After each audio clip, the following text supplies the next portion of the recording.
Okay. இப்போ வந்து அதுக்கான கன்டினியூவேஷன். ஸோ இதில் வந்து என்னென்னா எங்களை அப்போ என்ன காணும் ஓகே பேங்கிங்கில் அமெண்ட்மெண்ட் வந்து ரீசெண்டாக பண்ணாங்க.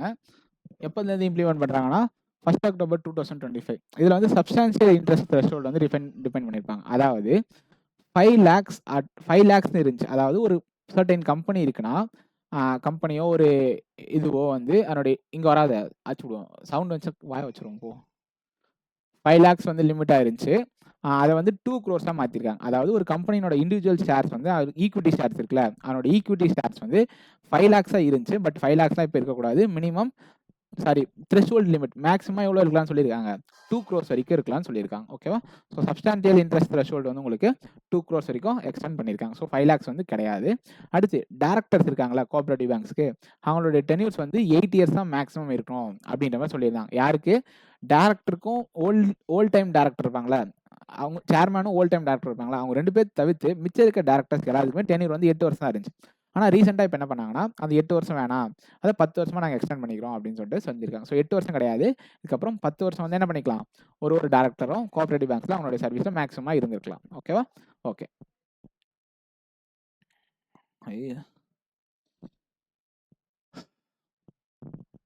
ஓகே NUCDFC அப்படின்னா என்னன்னா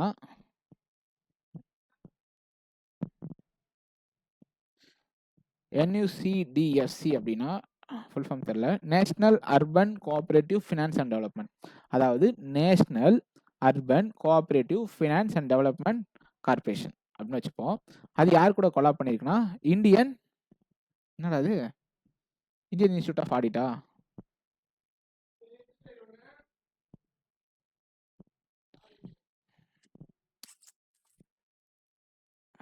என்னன்னு தெரியலடா.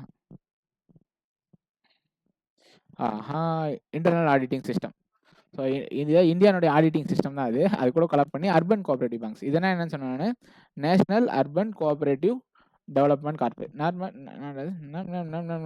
National urban cooperative finance and development corporation. அது வந்து யார் கூட கொலாப் பண்ணிக்கிறாங்கன்னா இந்தியன் ஆடிட்டிங் அப்படின்னு ஒரு கம்பெனி கூட ஒரு ஆர்கனைசேஷன் கூட வந்து கொலாப் பண்ணியிருக்காங்க. எதுக்காகனா MOU எதுக்காக சைன் பண்ணாங்கன்னா அர்பன் கோஆபரேட்டிவ் பேங்க்ஸ் இருக்குல்ல அவங்களுடைய ஆடிட்டிங் ஃபங்க்ஷன்ஸ் வந்து இவங்க தான் பார்க்க போகிறாங்க. ஓகேவா?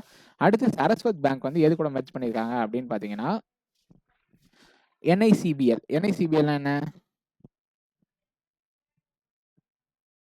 National new India cooperative bank new India cooperative bank வந்து சரஸ்வத் பேங்க் கூட மெர்ஜ் பண்ணியிருப்பாங்க. நியூ இந்தியா கோஆபரேட்டிவ் பேங்க்கை வந்து சரஸ்வத் கோஆபரேட்டிவ் பேங்க் கூட மெர்ஜ் பண்ணியிருப்பாங்க. New India cooperative bank limited ஓகேவா? அதுவும் சரஸ்வத் கோஆபரேட்டிவ் பேங்க்கையும் மெர்ஜ் பண்ணியிருப்பாங்க. இது வந்து ஒரு நியூஸ். ஓகே. அடுத்து லாராவேர் பிரைவேட் கம்பெனி லிமிடெட் வந்து என்ன லான்ச் பண்ணியிருக்காங்கன்னா நெக்ஸ்ட் பேங்கிங் அப்படின்னு ஒரு இதுவை லான்ச் பண்ணியிருப்பாங்க. அது வந்து ஒரு AI ஃபின்டெக். ஓகேவா? The first AI fintech in financial banking அப்படின்னு பார்த்தீங்கன்னா நெக்ஸ்ட் பேங்கிங் தான். இது இம்ப்ளிமெண்ட் பண்ண கம்பெனி அது லாராவேர். இதனுடைய CEO வந்து அன்வேஷ் திவாரி. ஓகேவா? ஸோ லாராவேர் பிரைவேட் லிமிடெட் தான் நெக்ஸ்ட் பேங்கிங் அப்படின்ற கான்செப்டை லான்ச் பண்ணாங்க. இது வந்து ஒரு AI ஃபின்டெக். ஓகேவா? அடுத்து வாலண்டரி கோல்டு அண்ட் சில்வர் கொலட்ரல்னா இப்போ ஒரு சில லோன்ஸ்க்கு வந்து நம்ம கொடுக்கவே தேவையில்லை எந்த ஒரு கொலட்ரலுமே. ஆனால் நம்ம என்ன பண்ணலாம் வாலண்டரியாக கொடுக்கலாம். அப்படிலாம் அவனுக்கு கொடுக்குறதில்ல ஆனால் கொடுக்கலாம். இந்த லோனுக்கு வந்து அவங்க நம்பிக்கையாக இல்லை அப்படின்னா நம்ம என்ன பண்ணலாம் வாலண்டரியாக வந்து கொலட்ரலாக கொடுக்கலாம். அதுக்கு வந்து என்ன இருக்குன்னா அக்ரிகல்ச்சர் ஃப்ரீ லோன்ஸ்க்கான லிமிட் வந்து கொலட்ரல் ஃப்ரீ லோன்ஸ் வந்து 1.6 lakh இருந்துச்சு. அதான் இப்போ ரீசெண்டாக அதை எக்ஸ்டெண்ட் பண்ணி 2 lakhs மாற்றினாங்க. அதாவது 1.6 lakhs வரைக்கும் கொலட்ரல் இல்லாமல் லோன் கொடுக்கலாம் அக்ரிகல்ச்சருக்கு அப்படின்னு இருந்த டேர்ம்ஸை மாற்றி 2 லட்சம் வரைக்கும் என்ன பண்ணிக்கலாம் கொலட்ரல் இல்லாமல் நீங்கள் லோன் கொடுத்துக்கலாம் அப்படின்னு வந்து சொல்லியிருக்காங்க. MSMEல கொலட்ரல் ஃப்ரீ லோன்ஸ் வந்து எவ்வளோ வரைக்கும் கொடுத்துக்கலாம் 10 lakhs வரைக்கும் கொடுத்துக்கலாம். இது வந்து ஒரு எக்ஸ்டென்ஷன். இது எந்த ஸ்கீமுக்கு also eligible Pradhan Mantri employment guarantee program PMEGP அந்த ஸ்கீமுக்கும் இது அப்ளிகபிள். என்னது கொலட்ரல் ஃப்ரீ லோன்ஸ் MSMEக்கு எவ்வளோ கொடுக்கலாம் 10 lakhs வரைக்கும் கொடுத்துக்கலாம். நான் CGT MSC கவரேஜ் என்ன சொன்னேன் 5 crores வந்து 10 crores எக்ஸ்டெண்ட் பண்ணியிருக்காங்கன்னு சொன்னேன். அக்ரிகல்ச்சருக்கு 1.6 lakhs collateral free loans 2 lakhs வரைக்கும் இப்போ கொலட்ரல் ஃப்ரீ லோன்ஸ் வந்து கொடுக்கலாம். ஓகேவா? அடுத்து ரிசர்வ் பேங்க் ஆஃப் இந்தியா வந்து பேசல் 3 நான் போன எக்ஸ்பிளைன் பண்ணுறப்ப சொன்னேன். பேசல் 3ல வந்து பெர்பெச்சுவல் டெப்ட் இன்ஸ்ட்ருமெண்ட்ஸ் வந்து ஃபாரின் கரன்சியில் இஷ்யூ பண்ணதை 1.5% ஆஃப் தி ரிஸ்க் வெய்டட் அசெட்ஸில் Tier 1 கேபிட்டலில் இன்க்ளூட் பண்ணிக்கலாம் அப்படின்னு சொன்னேன். அதே போல தான் reserve bank of India Basel 3 guidelines படி லிக்விடிட்டி கரெக்ஷன் ரேஷியோ LCRனா லிக்விடிட்டி கரெக்ஷன் ரேஷியோ அதாவது பணப்புழக்கம் பணப்புழக்கத்தை வந்து எது கண்ட்ரோல் பண்ணணும்னு பார்த்தீங்கன்னா, high quality liquid assets. High quality and liquid SQL என்ன? High quality liquid assets. அதை வந்து என்ன பண்ணியிருக்காங்க? ரன் ஆஃப் ரேட்ஸ் வந்து குறைச்சிருக்காங்க. அதாவது ஒன்றும் இல்லைங்க, சிம்பிளா இப்போ ரன் ஆஃப் ஃபேக்டர்னா என்னன்னா, ஒரு டெபாசிட் வந்து நம்ம நம்பியிருப்போம். இது வந்து ஃபிக்ஸ்டா இருக்கும், எப்பவுமே அது லிக்விடிட்டா நம்ம யூஸ் பண்ணிக்கலாம் அப்படின்னு சொல்லிட்டு. ஆனா அதை என்ன பண்ணுவாங்க? சடனா வந்து எடுத்துருவாங்க. இப்போ ஒரு பேங்க்ல நான் டெபாசிட் பண்றேன் அப்படின்னா, அது கொஞ்ச நாளைக்கு இருக்கும் அப்படின்னு நம்பலாம். அதுவே இந்த நார்மல் ரீட்டைல் டெபாசிட் இருக்குல்ல, அதுல ஸ்டேபிள், லெஸ் ஸ்டேபிள் அப்படின்னு 2 கேட்டகரி இருக்கு. அதுல என்ன பெர்சன்டேஜ் வச்சிருந்தாங்க அப்படின்னு பார்த்தீங்கன்னா, இயர்லியரா 5% வச்சிருந்தாங்க. இப்போ அடிஷனலா 2.5% என்ன பண்ணியிருக்காங்க? ரன் ஆஃப் ஃபேக்டரா ஆட் பண்ணியிருக்காங்க. ரன் ஆஃப் ஃபேக்டர்னா இப்போ ரன் ஆஃப் ஃபேக்டரா ஆட் பண்ணியிருக்காங்க அப்படின்னா என்ன மீனிங் அதுக்குன்னா, 5% வரைக்கும் வச்சிருந்தா போதும், ஹோல்டு பண்ணா போதும் அப்படின்னு இருந்தது போயிட்டு, இப்போ 7.5% மாத்திருக்காங்க. எதுக்கு? ஸ்டேபிள் ரீட்டைல் டெபாசிட்ஸ்க்கு. அதுவே லெஸ் ஸ்டேபிள் ரீட்டைல் டெபாசிட்ஸ்க்கு 10%லேருந்து 12%. மொத்தத்தில் உங்களுக்கு என்ன நடந்திருக்கு? 2.5% ரன் ஆஃப் ரேட் இன்க்ரீஸ் பண்ணியிருக்காங்க. ரன் ஆஃப் ரேட்ஸ்னா என்ன? அந்த டெபாசிட்ஸ்லாம் என்ன பண்ணக்கூடாது? நம்பக்கூடாது. அது எப்போ வேணாலும் என்ன பண்ணிக்கலாம்? அது நம்ம கைவிட்டு போயிடலாம். அதை நம்ம என்ன பண்ணக்கூடாது? ஹைலி லிக்விடிட்டி அசெட் ரேஷியோவா கன்சிடர் பண்ணக்கூடாது. ஸோ அதனால ரன் ஆஃப் ரேட்ஸை இன்க்ரீஸ் பண்ணியிருக்காங்க. ஸோ இது வந்து இந்த 2.5% ஞாபகம் வச்சுக்கிட்டா போதும். லெஸ் ஸ்டேபிள்னா 5 ஸ்டேபிள்னா 5 to 7.5, லெஸ் ஸ்டேபிள்னா 10 to 12.5. எப்பத்துலேருந்து இம்ப்ளிமெண்ட் பண்ணுறாங்க? அடுத்த வருஷம் ஏப்ரல் 1 இம்ப்ளிமெண்ட் பண்ணுறாங்க. ஓகேவா? Okay. Next PMJDY. PMJDY open பண்ணி உங்களுக்கு வந்து 11 வருஷம் ஆகுதுன்னு சொன்னேன். 2014 ஓப்பன் பண்ணாங்க. இதுக்கு கீழே ஒரு இருக்க ஆப் தான் வந்து JAM trinity app. JAM trinity app எதுக்காக கொண்டு வந்தாங்க? ஜன்தன் யோஜனா அக்கௌண்ட்ஸ் கொண்டு வந்தாங்க. இது வந்து இதில் நிறைய ஃபெசிலிட்டிஸ் இருக்குது, வேணும்னா தெரிஞ்சுக்கலாம். என்னன்னா ஓவர் டிராஃப்ட் ஃபெசிலிட்டிஸ் வந்து 10,000 வரைக்கும் கொடுப்பாங்க. இதில் பிஎம் எஸ்பிஐ கவரேஜும் வரும். எஸ்பிஐனா சுரக்ஷா பீமா, 2 lakhs வரைக்கும் லைஃப் இன்சூரன்ஸ். என்னோட ப்ரீமியம் வந்து 20 rupees. சுரக்ஷா பீமா என்னோட இன்சூரன்ஸ் ப்ரீமியம் வந்து 20 rupees. கவரேஜ் வந்து 2 lakhs. எவ்வளோ வயசு இருக்குன்னா 18 வயசுலேருந்து 70 வயசு வரைக்கும் என்ரோல் பண்ணலாம். இது வந்து ஒரு ஆக்சிடென்டல் இன்சூரன்ஸ் கவரேஜ். அதுவே இன்னொரு பெனிஃபிஷியர் என்னன்னா பிஎம்ஜேஜேபிஒய், ஜீவன் ஜோதி பீமா யோஜனா. ஜீவன் ஜோதினா life insurance, 2 lakhs coverage. Enrolment time வந்து 18 to 50 years. Premium 436 per annum. ஓகேவா? ஸோ இது ரெண்டும் தெரிஞ்சுக்கணும். ஸோ இது ரெண்டும் ஒரு நார்மலான 2 இன்சூரன்ஸ் ஸ்கீம் தான். ஓகேவா? இதை தாண்டி வேற என்ன கொடுப்பாங்க ஜேடிஒய் அப்படின்னு பார்த்தீங்கன்னா, ரூபே டெபிட் கார்டு கொடுப்பாங்க, அதாவது ஏடிஎம் கார்டு கொடுப்பாங்க. 10,000 ஓவர் டிராஃப்ட் ஃபெசிலிட்டி எடுத்துக்கலாம். எந்த டைம்லையும் 0 பேலன்ஸ் மெயின்டைன் பண்ணிக்கலாம். ஓகேவா? ஸோ இவ்வளோ ஃபெசிலிட்டி வந்து ஜேடிஒயில் இருக்குது. ஆனால் ஜேடிஒய் ஏன் ரீசெண்டாக இப்போ பேசப்பட்டுச்சுன்னா, அது வந்து நிறைய வேர்ல்டு ரெக்கார்ட்லாம் பண்ணியிருக்கு. இவ்வளோ அக்கௌண்ட் இவ்வளோ ஷார்ட் டைமில் ஒரு ஃப்ளாக்ஷிப் ப்ரோக்ராம் அப்படின்ற மாதிரி நிறைய இதெல்லாம் பண்ணியிருக்கு. அது 11 வருஷம் ஆச்சா? இது கொஞ்ச நேரத்துக்கு முன்னாடி தான் சொன்னார். ரீகேசி வந்து அடுத்த வருஷம் ஜூன்குள்ளே பண்ணோம், இல்லை 1 வருஷம் வரைக்கும் டைம் அப்படின்னு சொன்னாங்க அப்படின்னு சொல்லிட்டு. இதில் கிட்டத்தட்ட 56 கோடியே 16 லட்சம் அக்கௌண்ட் வந்து ஓப்பன் ஆயிருக்கு இது வரைக்கும், ஆகஸ்ட் வரைக்கும். அதில் கிட்டத்தட்ட 23% அக்கௌண்ட் வந்து இன்ஆப்ரேட்டிவ். ஓகேவா? ஸோ 23% இன்ஆப்ரேட்டிவ்ல அதிகபட்சமாக எந்த ஸ்டேட்டில் இருக்குன்னு பார்த்தீங்கன்னா யூபி, அடுத்து பீகார், அடுத்து வந்து மத்திய பிரதேஷ். இந்த 3 ஸ்டேட்டில் தான் top 3 states with most inoperative accounts in PMJDY scheme. ஓகேவா? Okay. Funds of funds for start ups.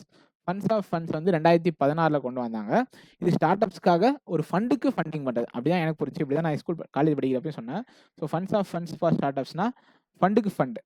Okay, ரீஃபினான்ஸாக ஃபினான்ஸுக்கு ஃபினான்ஸ் பண்ணுறது மாதிரி ஃபண்ட்ஸ் ஆஃப் ஃபண்ட்ஸ்னா ஃபண்டுக்கு ஃபண்டு. அதெல்லாம் இல்லை, ஒரு டெக்னிக்கலான டைம் அதை ஞாபகம் வச்சுக்க வேண்டியதான். ஒரு சிலர் நம்ம நிறைய புரிஞ்சுட்டே போனால் அப்படி கதை மாதிரி போயிட்டே இருக்கும். So funds of funds for start ups வந்து நமக்கு 10,000 கோடி இருக்குது. இது 2016 கொண்டு வந்தது. ஓகே, அடுத்து கிரிஃபும் சிட்பியும். கிரிஃப்னா என்னது? Credit rating information. அதானே கிரெடிட் ரேட்டிங் இன்ஃபர்மேஷனும் சிட்பியும் கொலாப் பண்ணி என்ன லான்ச் பண்ணாங்க? ஸ்மால் பிஸ்னஸ் ஸ்பாட்லைட் அப்படின்ற ஒரு ரிப்போர்ட்டை லான்ச் பண்ணாங்க. சிட்பி ஸ்மால் பிஸ்னஸ்னா என்ன கண்டுபிடிச்சிருவோம்? சிட்பின்னு கண்டுபிடிச்சிருவோம். ஆனால் அது கூட கொலாப் பண்ணி யார் இதை ரிலீஸ் பண்ணாங்க அப்படின்னு கண்டுபிடிக்கதான் யாரு? கிரிஃப். எப்படி சிபில் ஒரு கம்பெனியோ, கிரெடிட் ரேட்டிங் கம்பெனியோ, ஏஜென்சியோ, அதே போல தான் கிரிஃபும் ஒரு கிரெடிட் ரேட்டிங் ஏஜென்சி. ஓகேவா? சிபில் மாதிரி தான் இதுவும். ஓகே, அடுத்து வந்து சிஜிடிஎம்எஸ்சி வந்து கொலட்ரல் ஃப்ரீ லெண்டிங்கோட கவரேஜ் வந்து நான் இன்க்ரீஸ் பண்ணியிருக்காங்கன்னு சொன்னேன். 5 crores கிடையாது, 10 crores. ஓகேவா? ஓகே, இதுக்கான full form credit guarantee scheme for micro and small enterprises or credit guarantee fund. Credit guarantee scheme for micro and smart enterprises அப்படின்றதான் இதுக்கான ஃபுல் ஃபார்ம். அதாவது எம்எஸ்எம்இ லோன்ஸ் வாங்குறல கொலட்ரல் ஃப்ரீ லெண்டிங், அதனுடைய coverage வந்து 5 கோடி கிடையாது, 10 கோடி வரைக்கும் நாங்கள் பார்த்துக்கிறோம். ஒன்றும் இல்லை, நம்ம எப்படி மந்த்லி வந்து லைஃப் இன்சூரன்ஸ் ப்ரீமியம் கட்டுறோமோ அதே போல தான் இதுக்கும் லைஃப் இன்சூரன்ஸ் மாதிரி ஒரு லோனுக்கும், கிரெடிட்னா என்ன லோன், ஒரு லோனுக்கும் நம்ம ப்ரீமியம் கட்டுவோம். இன்கேஸ் அந்த லோன் கஸ்டமரால் கட்ட முடியாமல் போனால் இவங்க கவரேஜ் பண்ணி அதை ரிகவர் பண்ணி கொடுப்பாங்க. ஓகேவா? Okay. Next PM Svanidhi. PM ஸ்வநிதினா என்ன? Street vendor Atmanirbhar Bharati. கரெக்டாக? ஸ்ட்ரீட் வெண்டார் ஆத்மநிர்பார் பாரதி அப்படின்னா ஸ்ட்ரீட் கடை வைக்கிறாங்களா, ரோட்டு கடைலாம். ஸோ அவங்களுக்காக கொண்டு வந்த ஸ்கீம் தான் வந்து பிஎம் ஸ்வநிதி. எப்போ லான்ச் பண்ணாங்கன்னா 2020 லான்ச் பண்ணாங்க. இப்போ ஆக்சுவலாக ஒரு டெட்லைன் வச்சுருந்தாங்க. திரும்ப எது வரைக்கும் எக்ஸ்டெண்ட் பண்ணியிருக்காங்கன்னா மார்ச் 31, 2030 வரைக்கும்.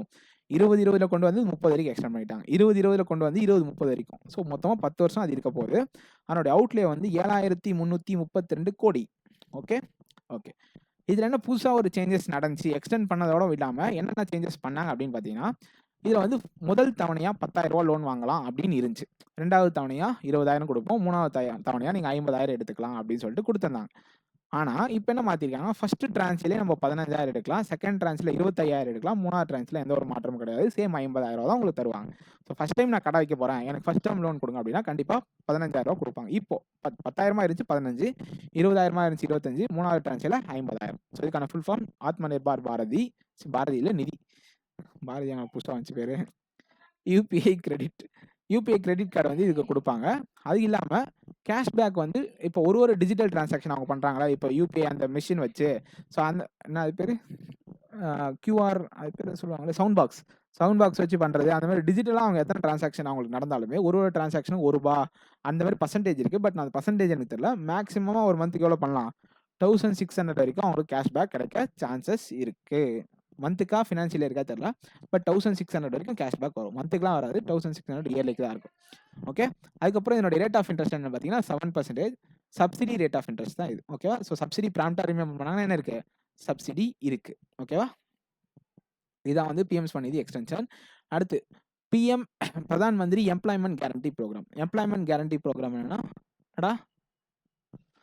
Pradhan Mantri employment guarantee programme என்னன்னா, அதோட ப்ராஜெக்ட் காஸ்ட் வந்து இன்க்ரீஸ் பண்ணியிருக்காங்க. ஸோ இந்த ஸ்கீமில் என்னன்னா எம்ப்ளாய்மெண்ட் கேரண்டி ப்ரோக்ராம். இப்போ ஒரு ஸ்கீமுக்கு ஒரு செக்டாருக்கு அவங்க வந்து ப்ராஜெக்ட் காஸ்ட் கொடுக்குறாங்க அப்படின்னா, அதே மேனுஃபேக்சரிங் செக்டாராக இருந்துச்சுன்னா அந்த ப்ராஜெக்ட் காஸ்ட் 25 லட்சம் வரைக்கும் கொடுத்துருந்தாங்க. இப்போ 50 லட்ச ரூபா கொடுக்குறாங்க. அதுவே சர்வீஸ் செக்டாரில் ரிலேட்டடாக ஒரு ப்ராஜெக்ட் அது அப்படின்னா 10 லட்ச ரூபா இருந்துச்சு, அது 20 லட்ச ரூபா எக்ஸ்டெண்ட் பண்ணியிருக்காங்க. ஓகேவா? சப்சிடி பார்த்தீங்கன்னா நார்மலாக special persons, I mean special category, SC ST categories அந்த மாதிரி பீப்புள்ஸ்க்கு வந்து ரூரல்னா 35% சப்சிடியும் ப்ரைஸும், அந்த ப்ராஜெக்ட் காஸ்ட்டில் 35% சப்சிடி. நல்லா கவனிங்க. இப்போ வந்து ஒரு ப்ராஜெக்ட் காஸ்ட் ஒரு மேனுஃபேக்சரிங் செக்டார் வைக்கிறான்னு வச்சுப்போம். லிமிட் வந்து எக்ஸ்டெண்ட் பண்ணியிருக்காங்க. இப்போ ஒரு 10 லட்ச ரூபாய்க்கு லோன் வாங்கணும்னு வச்சுப்போம். இது வந்து ஒரு அர்பன் ஏரியாவில் ஸ்பெஷல் கேட்டகரி பீப்புள் வந்து வாங்குறாங்க அப்படின்னா 7.5 லட்ச ரூபா அவங்க லோன் மட்டும் கட்டினா போதும், 2.5 லட்ச ரூபா சப்சிடி. அதுவே ரூரல் அப்படின்னா 6.5 லட்ச ரூபா கட்டினா போதும், 3.5 லட்ச ரூபா சப்சிடி. ஸோ இதே போல தான் இங்கேயும். இது வந்து ஸ்பெஷல் கேட்டகரிக்கு, இது ஜென்ரல் கேட்டகரிக்கு. ஸோ ரூரலுக்கு 35-25 ஸ்பெஷல், ஜென்ரலுக்கு 25-15 வந்து ரூரல் அர்பன் வந்து சப்சிடி பர்சன்டேஜாக வச்சிருக்காங்க. ஸோ இந்த கிளாசிஃபிகேஷன் புரிஞ்சா? ஓகே. அடுத்து எம்எஸ்எம்இ வந்து ரீசெண்டாக வந்து அவங்களுடைய கிளாசிஃபிகேஷனை சேஞ்ச் பண்ணாங்க. என்னென்ன சேஞ்ச் பண்ணாங்கன்னா, இன்வெஸ்ட்மெண்ட் டர்ன் ஓவர் அமௌண்ட் வந்து என்ன பண்ணாங்கன்னா, இன்வெஸ்ட்மெண்ட் இருக்குல்ல, ஆக்சுவலாக எவ்வளோ இருந்துச்சு பார்த்தீங்கன்னா 1 crore வந்து இனிஷியல் இன்வெஸ்ட்மெண்ட்டாக இருந்துச்சு, 5 crores வந்து டர்ன் ஓவராக இருந்துச்சு. பட் என்ன பண்ணிட்டாங்கன்னா, எல்லாத்தினுடைய இன்வெஸ்ட்மெண்ட்டையும் 2.5 times மல்டிப்ளை பண்ணிட்டாங்க. எல்லாத்தினுடைய டர்ன் ஓவரையும் 2 times வந்து இன்க்ரீஸ் பண்ணியிருக்காங்க. அதாவது 50 கோடியாக இருந்துச்சுங்க, இங்கே வந்து 10 கோடியாக இருந்துச்சு. 1 கோடி 5 கோடி, 10 கோடி 50 கோடி, இங்கே வந்து 25 கோடி, சாரி 50 கோடி, இங்கே 250 கோடின்னு இருந்துச்சு. இது இருந்ததை இன்வெஸ்ட்மெண்ட் எல்லாத்துக்கும் 2.5 times மல்டிப்ளை பண்ணியிருக்காங்க. டர்ன் ஓவருக்கு எல்லாத்துக்கும் 2 times மல்டிப்ளை பண்ணி புது டேர்மாக புது கிரிட்டீரியாவாக வச்சுருக்காங்க. ஸோ இது வந்து எம்எஸ்எம்இ கிளாசிஃபிகேஷன். அதாவது ஆக மொத்தத்தில் இன்வெஸ்ட்மெண்ட்டுக்கு 2.5 மடங்கு இன்க்ரீஸ், டர்ன் ஓவருக்கு 2 மடங்கு இன்க்ரீஸ். ஓகேவா? அடுத்து பிஎம் விஸ்வகர்மா அப்படின்னு ஒரு ஸ்கீம் இருக்குது. ஆர்டிஷியன்ஸ்னா இந்த கைவினை பொருட்கள்லாம் செய்கிறாங்களா, ஸோ அவங்களுக்கு வந்து ஒரு ஸ்கீம் தான் பிஎம் விஸ்வகர்மா. இதுக்கு நிறைய சர்டிஃபிகேட் வேணும். இதில் ஒரு சர்டிஃபிகேட் தான் உதயம் சர்டிஃபிகேட். ஸோ உதயம் சர்டிஃபிகேட்னா எம்எஸ்எம்இ கிளாசிஃபிகேஷன் வருமா. ஸோ உதயம் சர்டிஃபிகேட் வச்சு நம்ம பிஎம் ஆர்டிஷியன் சொல்லிட்டு நம்ம வந்து இதில் லோன்ஸ்லாம் அவைல் பண்ணிக்கலாம். இதுக்கான அவுட்லே வந்து 13,000 கோடி. எப்போத்துலேருந்துனா 2024 ஃபினான்ஷியல் இயர் இருந்து 2028 ஃபினான்ஷியல் இயர் வரைக்கும் இது இருக்க போகுது. ஸோ என்னுடைய பட்ஜெட் வந்து 13,000 கோடி. பிஎம் ஸ்வநிதி வந்து 7,332 கோடி. ஓகேவா? ஓகே. ஸ்வட்டினா என்னன்னா, scheme for fund for regeneration of traditional industries அப்படின்னு ஒரு ஸ்கீம் இருக்குது. அதுக்கு ஃபுல் ஃபார்ம் தான் எழுதி வச்சிருக்கேன், அதை நான் ஃபுல்லாக எழுதுறேன். அதாவது இது வந்து ஒரு ஸ்கீமு, எதுக்காகனா இது எல்லாமே எம்எஸ்எம்இ ரிலேட்டடாக எழுதிட்டு வரோம்ல, ஸ்மால் பிஸ்னஸ் அந்த மாதிரி மைக்ரோ அண்ட் ஸ்மாலு. ஸோ அதனால இது அப்படியே எழுதியிருக்கேன். ஸ்பட்டினா ரீஜென்ரேஷன் ஆஃப் ட்ரெடிஷ்னல் இண்டஸ்ட்ரீஸ். காலங்காலமாக பாரம்பரியமாக இந்த இண்டஸ்ட்ரீஸை வந்து திரும்ப ரீஜென்ரேட் பண்ணோம் அப்படின்னு ஒரு ஸ்கீம் கொண்டு வந்திருக்காங்க. அதுக்கு ஒரு ஃபண்டிங் அலாட் பண்ணியிருக்காங்க. அதுதான் என்னது ஸ்பட்டி. ஆக்சுவலாக இதுக்கு முன்னாடி இன்சூரன்ஸ் செக்டாரில் ஃபாரின் டைரக்ட் இன்வெஸ்ட்மெண்ட் வந்து நமக்கு எவ்வளோவா இருந்துச்சுன்னா 74% மேக்ஸிமம் கேப்பாக இருந்துச்சு. அது இப்போ என்ன பண்ணியிருக்காங்க கவர்மெண்ட் ஆஃப் இந்தியா ரிமூவ் பண்ணி 100% வந்து ஃபாரின் டைரக்ட் இன்வெஸ்ட்மெண்ட் வந்து இன்சூரன்ஸ் கம்பெனிஸில் பண்ணலாம் அப்படின்னு சொல்லிட்டு அலோவ் பண்ணியிருக்காங்க. ஓகேவா? ஓகே, அடுத்து retail direct scheme. Retail direct என்னது? ரிசர்வ் பேங்க் ஆஃப் இந்தியானோட ஒரு சப்சிடரி ஆர் ஒரு பார்ட் ஆஃப் ஸ்கீம். ஓகேவா? இது வந்து எப்போ கொண்டு வந்தாங்கன்னா 2021 கொண்டு வந்தாங்க. இது எதுக்காக அப்படின்னு பார்த்தீங்கன்னா டேரெக்டாக வந்து government securities, treasury bills, sovereign gold bond அந்த மாதிரிலாம் இன்வெஸ்ட் பண்ணுறதுக்காக கொண்டு வந்தால் என்னது ரீட்டைல் டைரக்ட் ஸ்கீம். இதுக்கு கீழே ஒரு அக்கௌண்ட் இருக்குது, அது பேர் தான் gilt account. Retail direct account or gilt account. ஓகேவா? Retail direct gilt account. So இந்த ஸ்கீமில் நம்ம இந்த ஸ்கீம் ஆர் இந்த வெப்சைட்டை யூஸ் பண்ணோம் அப்படின்னா நமக்கு கில்ட் அக்கௌண்ட் இருக்கணும். என்னது ஒரு அக்கௌண்ட் தான் வந்து ஓப்பன் பண்ண முடியும். மேக்ஸிமம் எத்தனை பண்ணிக்கலாம்? 2 நாமினிஸ் வரைக்கும் இதுக்கு ஃபிக்ஸ் பண்ணிக்கலாம். இது ரொம்ப ரொம்ப இம்பார்ட்டன்ட். ஸோ கில்ட் அக்கௌண்ட்டில் ஒரு அக்கௌண்ட் தான் ஓப்பன் பண்ண முடியும். Maximum 2 nominees. நம்ம அதில் இன்வெஸ்ட்மெண்ட்டோடைய மினிமம் டென்யூர் அமௌண்ட் கொடுத்துருக்காங்க பாருங்கள். கவர்மெண்ட் செக்யூரிட்டினா நம்ம 10,000 மினிமம் இன்வெஸ்ட் பண்ணோம். ட்ரெஷரி பில்ஸ்னா minimum 10,000. Sovereign gold bond already சொன்னேன். சவரின் கோல்டு பாண்ட்னா மினிமம் எவ்வளோ என்டிட்டி உங்களுக்கு 1 கிராம் தான் மினிமம் என்ட்ரி வேல்யூ. ஓகேவா?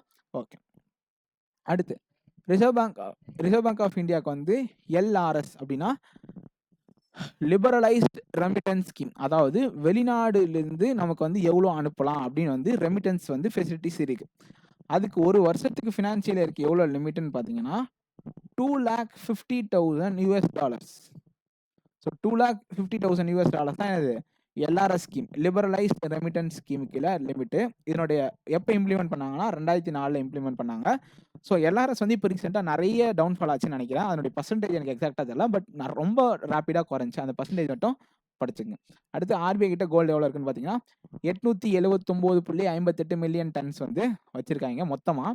அதில் நம்ம கிட்ட நம்ம நாட்டில் எவ்வளோ இருக்குன்னா 511.99 மில்லியன் டன்ஸ் தான் இருக்குது. ரிமைனிங்லாம் வெளிநாட்டிலையும் இது ஷேர்ஸ்லையும் இன்வெஸ்ட் பண்ணி வச்சுருக்கானுங்க. ஓகேவா? Okay, reserve bank of India என்ன சொல்லியிருக்குன்னா நம்ம ஆளுங்க ஏடிஎம்ல என்ன பண்ணிடுறாங்க 500 நோட்டு மட்டும் தான் போடுறானுங்க. மற்றலாம் இப்போ 100 நோட்டு 200 நோட்டுலாம் எங்கே போகிறது? ஸோ அதனால் இப்போ ஆர்பிஐ என்ன மேண்டேட் பண்ணியிருக்குன்னா ஒயிட் லேபிள் ஏடிஎம்மாக இருந்தாலும் சரி, ப்ரௌன் லேபிள் ஏடிஎம்மாக இருந்தாலும் சரி, யாராக இருந்தாலும் சரி 75% ஏடிஎம்ல எவ்வளோ இருக்கும்? மினிமம் ஒரு செக்ஷன் ஆச்சு இருக்கும். ஒரு செக்ஷனாக 100 நோட்டு, ஒரு செக்ஷன் ஆச்சு கண்டிப்பாக 100 நோட்லையும் 200 நோட்லையும் வச்சிருக்கணும் அப்படின்றது வந்து இப்போ மேண்டேட் வந்திருக்கு. எப்போ? செப்டம்பர் 30. ஸோ இப்போ முடிஞ்சல செப்டம்பர் 30. அப்போ வந்து எல்லா ஏடிஎம்ல 75% ஏடிஎம்ல 100 நோட்டு 200 நோட்டு இருந்திருக்கும். 90% ஆஃப் ஏடிஎம்ல எப்போ இருக்குன்னு பார்த்தீங்கன்னா அடுத்த வருஷம் ஃபினான்ஷியல் இயர் முடிகிறப்போ இருக்க 90% ஏடிஎம்ல 100 நோட்டும் 200 நோட்டும் கண்டிப்பாக அவைலபிளாக இருக்கும். ஒரு செக்ஷன் ஆச்சு வச்சிருப்பாங்க. ஓகேவா? Okay, digital lending guarantee. அங்கே டிஃபால்ட் லாஸ் கேரண்டின்னு ஒரு பாயிண்ட் படித்தோம். எதில்? கோல் லெண்டிங் டைரக்ஷன்ஸில். இதில் டிஎல்ஜி டிஜிட்டல் லெண்டிங் கேரண்டினா எவ்வளோ? மேக்ஸிமம் ஆஃப் லோன் வேல்யூவில் 5% வரைக்கும் என்ன பண்ணிக்கலாம்? நம்ம டிஜிட்டல் லெண்டிங் கேரண்டியில் இன்வால்வ் ஆகிக்கலாம். நிறைய இடத்துல 5% சொல்லியிருப்பாங்க. இங்கே state cooperative bank, central cooperative banks, NABARD service என்டிட்டியில் 5% பண்ணலாம். அடுத்து 5% வேறு எங்கே சொன்னேன்? உங்களுக்கு default loss guarantee, co lending direction சொன்னேன். டிஜிட்டல் லெண்டிங் கேரண்டியில் எவ்வளோ சொன்னேன்? 5% சொன்னேன். ஸோ நிறைய இடத்துல 5% வரும். அதை வந்து பார்த்துங்க. ஓகேவா? ஓகே, இப்போது இன்னொன்று என்ன பண்ண போகிறாங்கன்னா யூபிஐ கலெக்ட் அப்படின்னு ஒரு ஆப்ஷன் இருக்குது. அதாவது யூபிஐ கலெக்ட்னா ஒன்றும் இல்லை. இப்போ வந்து நம்ம ரெக்வஸ்ட் கொடுத்தோம் அப்படின்னா அதை வந்து இன்னொருத்தங்கிட்ட கலெக்ட் பண்ணல. இப்போது எப்படி சொல்கிறது? நம்ம ஃப்ரெண்ட்ஸுக்கெல்லாம் ரெக்வஸ்ட் இப்போலாம் 1000 அனுப்ப அந்த மாதிரி யூபிஐ கலெக்ட் ஆப்ஷன் அது வந்து யாருக்கெல்லாம் எலிஜிபிள் அப்ளிகபிள் இருக்குன்னா இதுக்கப்புறமும் மெர்ச்சன்ட்ஸுக்கு வந்து அலோவ் பண்ணுறாங்க. ஆனால் பர்சன் டு பர்சன் இருக்குல்ல, P2M அலோடு, P2P வந்து டிஸ்கண்டினியூ பண்ண போகிறாங்க. P2P கிடையாது. அக்டோபர் 1 இருந்து person to person UPI collect request discontinue பண்ணப்படும் அப்படின்றது வந்து யார் சொல்லியிருக்கா? NPCI சொல்லியிருக்காங்க. ஹேய் கத்தாதீங்க. Okay, UPI response time. நம்ம யூபிஐ ஆப்ஸ்லாம் யூஸ் பண்ணுறோம்ல, அதுக்கான ரெஸ்பான்ஸ் டைம் வந்து குறைச்சிருக்காங்க. யார் குறைச்சிருக்கா? NPCI வந்து குறைச்சிருக்காங்க. இப்போ ஒரு ரெக்வஸ்ட் பே அதாவது ரெஸ்பான்ஸ் பே, ஒரு ரெக்வஸ்ட் கொடுத்துருக்கோம், ஒரு ரெஸ்பான்ஸ் பண்ணுறோம் அப்படின்னா அதுக்கான எக்ஸிஸ்டிங் டைம் எவ்வளோ இருந்துச்சுன்னா 30 செகண்ட்ஸாக இருந்துச்சு. இப்போ 15 செகண்ட்ஸாக மாற்றிருக்காங்க. அதுவே டிரான்சாக்ஷனை வந்து ஸ்டேட்டஸ் எவ்வளோ இருக்குது, அந்த ஸ்டேட்டஸ் என்ன ஸ்டேட்டஸ் இருக்குது அப்படின்னு செக் பண்ணுறது வந்து 30 செகண்டாக இருந்துச்சு. இப்போ 10 செகண்டாக மாற்றிருக்காங்க. டிரான்சாக்ஷன் ரிவர்சல் 30 செகண்டில் ரிவர்ஸ் ஆகும். இப்போ 10 செகண்ட்லேயே ரிவர்ஸ் ஆயிரும். அதே போல் அட்ரஸ் நம்ம வேலிடேட் பண்ணணும். 15 செகண்டில் பண்ணிட்டு இருந்தோம். இப்போ 10 செகண்ட்லேயே வேலிடேட் பண்ணலாம். ஓகேவா? ஓகே. அடுத்து ஹையர் பர் டிரான்சாக்ஷன் லிமிட். அதாவது ஒரு டிரான்சாக்ஷன் லிமிட்டுக்கு யுபிஐல பர் டிரான்சாக்ஷன் லிமிட்டுக்கு இவ்வளோ தான் லிமிட் இருந்துச்சு. பட் இன்னொரு விஷயம் என்னன்னா, பர் பர்சன் டு பர்சன் இப்பயுமே லிமிட் எவ்வளோனா ஒரு நாளைக்கு 1 lakh தான். ஓகே. ஸோ இதில் எந்த மாற்றமும் கிடையாது. ஆனால் கேபிட்டல் மார்க்கெட், இன்சூரன்ஸ் அந்த மாதிரிலாம் ஒரு டிரான்சாக்ஷனுக்கு 5 லட்சமும் ஒரு நாளைக்கு மொத்தமாக 10 லட்சமும் பண்ணலாம். அதுக்கு முன்னாடி மொத்தமாக 5 லட்சம் தான் பண்ண முடியும் அப்படின்னு இருந்துச்சு. ஓகேவா? இப்போ ஒரு டிரான்சாக்ஷனுக்கு 5 லட்சம் பண்ணலாம், ஒரு நாளைக்கு 10 லட்சம் பண்ணலாம் அப்படின்னு சொல்லிட்டு கேபிட்டல் மார்க்கெட்டுக்கும் இன்சூரன்ஸ் ஸ்கீமும் இருக்குது. அதே போல் ஜெம்னா கவர்மெண்ட் மார்க்கெட் இருக்குது. சாரி, கவர்மெண்ட் இஎம்னா தெரில, கவர்மெண்ட் தான் மார்க்கெட்டு. கவர்மெண்ட் செக்யூரிட்டிஸ் மார்க்கெட்டா என்னன்னு தெரில. அதில் வந்து 5 லட்சம் வரைக்கும் ஒரு டிரான்சாக்ஷன் பண்ணலாம், 10 லட்சம் ஒரு நாளைக்கு பண்ணலாம். கிரெடிட் கார்டுனா 5 லட்சம் 6 லட்சம், ஜுவல்லரினா 1 லட்சம், ஒன்றுத்துக்கு வந்து 2 லட்சம், மொத்தமாக 6 லட்சம் பண்ணலாம். டிஜிட்டல் அக்கௌண்ட் ஓப்பனிங் இனிஷியலாக அப்படின்னு ஃபண்டிங் பண்ணால் 2 லட்சம், மொத்தமாக 2 லட்சம் தான் digital account opening initial funding. அதுவே டேர்ம் டெபாசிட் ஃபண்டிங் நம்ம பண்ணுறோம் அப்படின்னா 5 லட்சம் 5 லட்சம், மொத்தமாக ஒரு டிரான்சாக்ஷன் 5 லட்சம் பண்ணலாம். ஒரு நாளைக்கு உங்களால் 5 லட்சம் தான் பண்ண முடியும். டிஜிட்டல் டேர்ம் டெபாசிட்னா என்னது? இந்த ஃபிக்ஸட் டெபாசிட், அடுத்து ரெக்கரிங் இன்வெஸ்ட்மெண்ட் பிளான், அடுத்து ஷார்ட் டேர்ம் டெபாசிட், அது எல்லாமே அது டேர்ம் டெபாசிட். ஒரு ஃபிக்ஸட் டேர்ம் டியூரேஷன் வச்சு நம்ம போகிறது எல்லாமே டேர்ம் டெபாசிட். அதுக்கு இனிஷியலாக ஃபண்டிங் 5 lakhs பண்ணலாம். ஒரு டிரான்சாக்ஷன் 5 lakhs தான், மொத்தமாக ஒரு நாளைக்கும் 5 லட்சம் தான். ஓகேவா? ஸோ இதெல்லாமே பர் டே லிமிட். ஓகே. அடுத்து எஃப்ஆர்எஸ்பி, ஃப்ளோட்டிங் ரேட் என்ன bond? Service security Panda? Floating rate sovereign Panda? அதுக்கு வந்து ரேட் ஆஃப் இன்ட்ரெஸ்ட் வந்து ஜூலை டு டிசம்பர் இந்த ஆஃப் இயர்லிக்கு வந்து எவ்வளோ ஃபிக்ஸ் பண்ணியிருக்காங்கன்னா 8.05%. ஒரு பேட் செமி ஆனுவலி இது. ஸோ செமி ஆனுவலினால ஒரு ஆஃப் இயர்லிக்கும் இது வந்து ஃபிக்ஸ் பண்ணுவாங்க. நேஷனல் சேவிங் சர்டிஃபிகேட் ஸ்கீம் வந்து 7.7%. இது மாறலை. எஃப்ஆர்எஸ்பி என்ன வரல, மாறலை. ஸோ 8.05%. ஓகேவா? ஸோ இது தெரிஞ்சிருக்கும். அடுத்து இப்போ ரீசெண்டாக அதெல்லாம் இந்த வெப்சைட்ல இருந்து ஆர்ஆர் வந்து 3.35, சிஆர்ஆர் வந்து 3.75, இது குறைப்பாங்கன்னு சொல்லியிருக்கேன். எஸ்எல்ஆர் வந்து 18 தான். பேஸ் ரேட் வந்து 8.5 to 10.3. எம்சிஎல்ஆர்னா marginal cost of lending ratio, அது வந்து 7.8 to 8 இருக்கணும். சேவிங்ஸ் டெபாசிட் ரேட் வந்து 2.5%. எல்லாமே ரிசர்வ் பேங்க் ஆஃப் இந்தியா வெப்சைட்டில் என்னென்ன இருக்குன்னா ரேட்ஸ் அப்படின்னு ஒரு போர்ட்டல் கீழே இருக்கும். ஸோ இதெல்லாமே அதை பார்த்துட்டு தான். சேவிங்ஸ் டெபாசிட் ரேட் வந்து 2.5, டேர்ம் டெபாசிட் மோர் தென் 1 year அப்படின்னா கண்டிப்பாக 5.85 6.6% இருக்கலாம். இது எல்லா பேங்க்கும் மெயின்டைன் பண்ணுவாங்க கேட்டால் இதோட அதிகமாக பண்ணலாம், பட் அதோட கம்மியாக பண்ணக்கூடாது. ஓகே. இப்போ வந்து 3 டிரான்சாக்ஷன் ஆர்பிஐ வந்து இந்த யூபிஐயில் டிரான்சாக்ஷன் செக் பண்ணுறலாம். 3 செக் வரைக்கும் டிரான்சாக்ஷன் பண்ணலாம் ஸ்டேட்டஸை 2 மணி நேரத்துக்குள்ள. ஒரு 2 ஹவர்ஸ்க்கும் எத்தனை டிரான்சாக்ஷன் செக் பண்ணலாம்? 3 டிரான்சாக்ஷன் செக் தான் பண்ண முடியும். இது 2 hours. ஒரு செக் எப்போ பண்ண முடியும்னா, ஃபர்ஸ்ட் செக் வந்து ஒரு டிரான்சாக்ஷன் கம்ப்ளீட் ஆயிருச்சு, அதுக்கப்புறம் 90 செகண்டுக்கு அப்புறம் தான் என்ன பண்ண முடியும்? ஃபர்ஸ்ட் டிரான்சாக்ஷன் ஸ்டேட்டஸே செக் பண்ண முடியும். மொத்தமாக 2 மணி நேரத்தில் 3 செக்கு. ஒரு செக் எப்போ பண்ண முடியும்னா ஃபர்ஸ்ட் டிரான்சாக்ஷன் முடிஞ்ச 90 செகண்ட். 90 செகண்டுக்கு அப்புறம் தான் பண்ண முடியும். ஓகே. ரீட்டைல் லோன் க்ரோத் வந்து ரீட்டைல் லோன்ஸ், மொத்தமாக ரீட்டைல் லோன்ஸ்னால் இந்த ஹவுசிங் லோன், அடுத்து எம்எஸ்எம்இ லோன், அடுத்து வெஹிக்கல் லோன், ஸோ இதெல்லாம் வந்து ரீட்டைல் லோன் சொல்லுமா? இந்த ரீட்டைல் லோன் க்ரோத் வந்து எவ்வளோ ஆயிருக்குன்னு பார்த்தீங்கன்னா 11.6%. ஓவரால் லோன் க்ரோத் வந்து 11%. மொத்தமாக ஓவராலாக லோன் க்ரோத் வந்து 11%. ரீட்டைல் லோன் மட்டும் க்ரோத் மட்டும் நமக்கு 11.6%. ரீட்டைல் லோன் க்ரோத் எவ்வளோ? 11.6%. லாஸ்ட் இயர் ஃபினான்ஷியல் இயரில் 27.6% இருந்துச்சு. இந்த வருஷம் குறைஞ்சிருச்சு. ஓகேவா? ஸோ இந்த வருஷம் 11.6% தான். ஓவரால் கிரெடிட் க்ரோத் ரேட் வந்து உங்களுக்கு 11%. அடுத்து ஆர்பிஐ வந்து currency distribution and exchange scheme வந்து இம்ப்ளிமெண்ட் பண்ணியிருக்காங்க. நல்லா கவனிங்க, இது வந்து ஒரு புது ஸ்கீம் இல்லை, பழசு தான், பட் இப்போ ஒரு சில சேஞ்சஸ்லாம் பண்ணியிருக்காங்க. சிடிஇஎஸ்னா currency distribution and exchange. Currency distribution RBI கிட்ட இருந்த பணத்தை எடுத்து போய் கஸ்டமர்ஸ் கிட்ட சேர்க்கணும். எது மூலியமா? பேங்க் மூலியமா. ஸோ பேங்க் வைக்கணும்னா செஸ்ட்டில் வைக்கணும். ஸோ ஒரு பேங்க்குக்கும் செஸ்ட் இருக்கும். செஸ்ட்னா வேல்ட் மாதிரி. எக்ஸ்சேஞ்ச் ஸ்கீம்னா இப்போ கஸ்டமர்ஸ்ட்டு இருக்க பழைய நோட்டு, சாயில்டு நோட்ஸு, மியூட்டிலேட்டட் நோட்ஸ்லாம் என்ன பண்ணோம்? திரும்ப வாங்கிக்கணும். அந்த நோட்டை வாங்கி திரும்ப என்ன பண்ணோம்? பேங்க் வந்து ரிசர்வ் பேங்க் ஆஃப் இந்தியா கணக்கும். இந்த ஸ்கீமை ஃபெசிலிட்டேட் பண்ணுறதுக்காக என்ன கொண்டு வந்திருக்கு RBI? CDES, currency distribution and exchange scheme. Okay. So இதுக்கு வந்து ஒரு நிமிஷம்.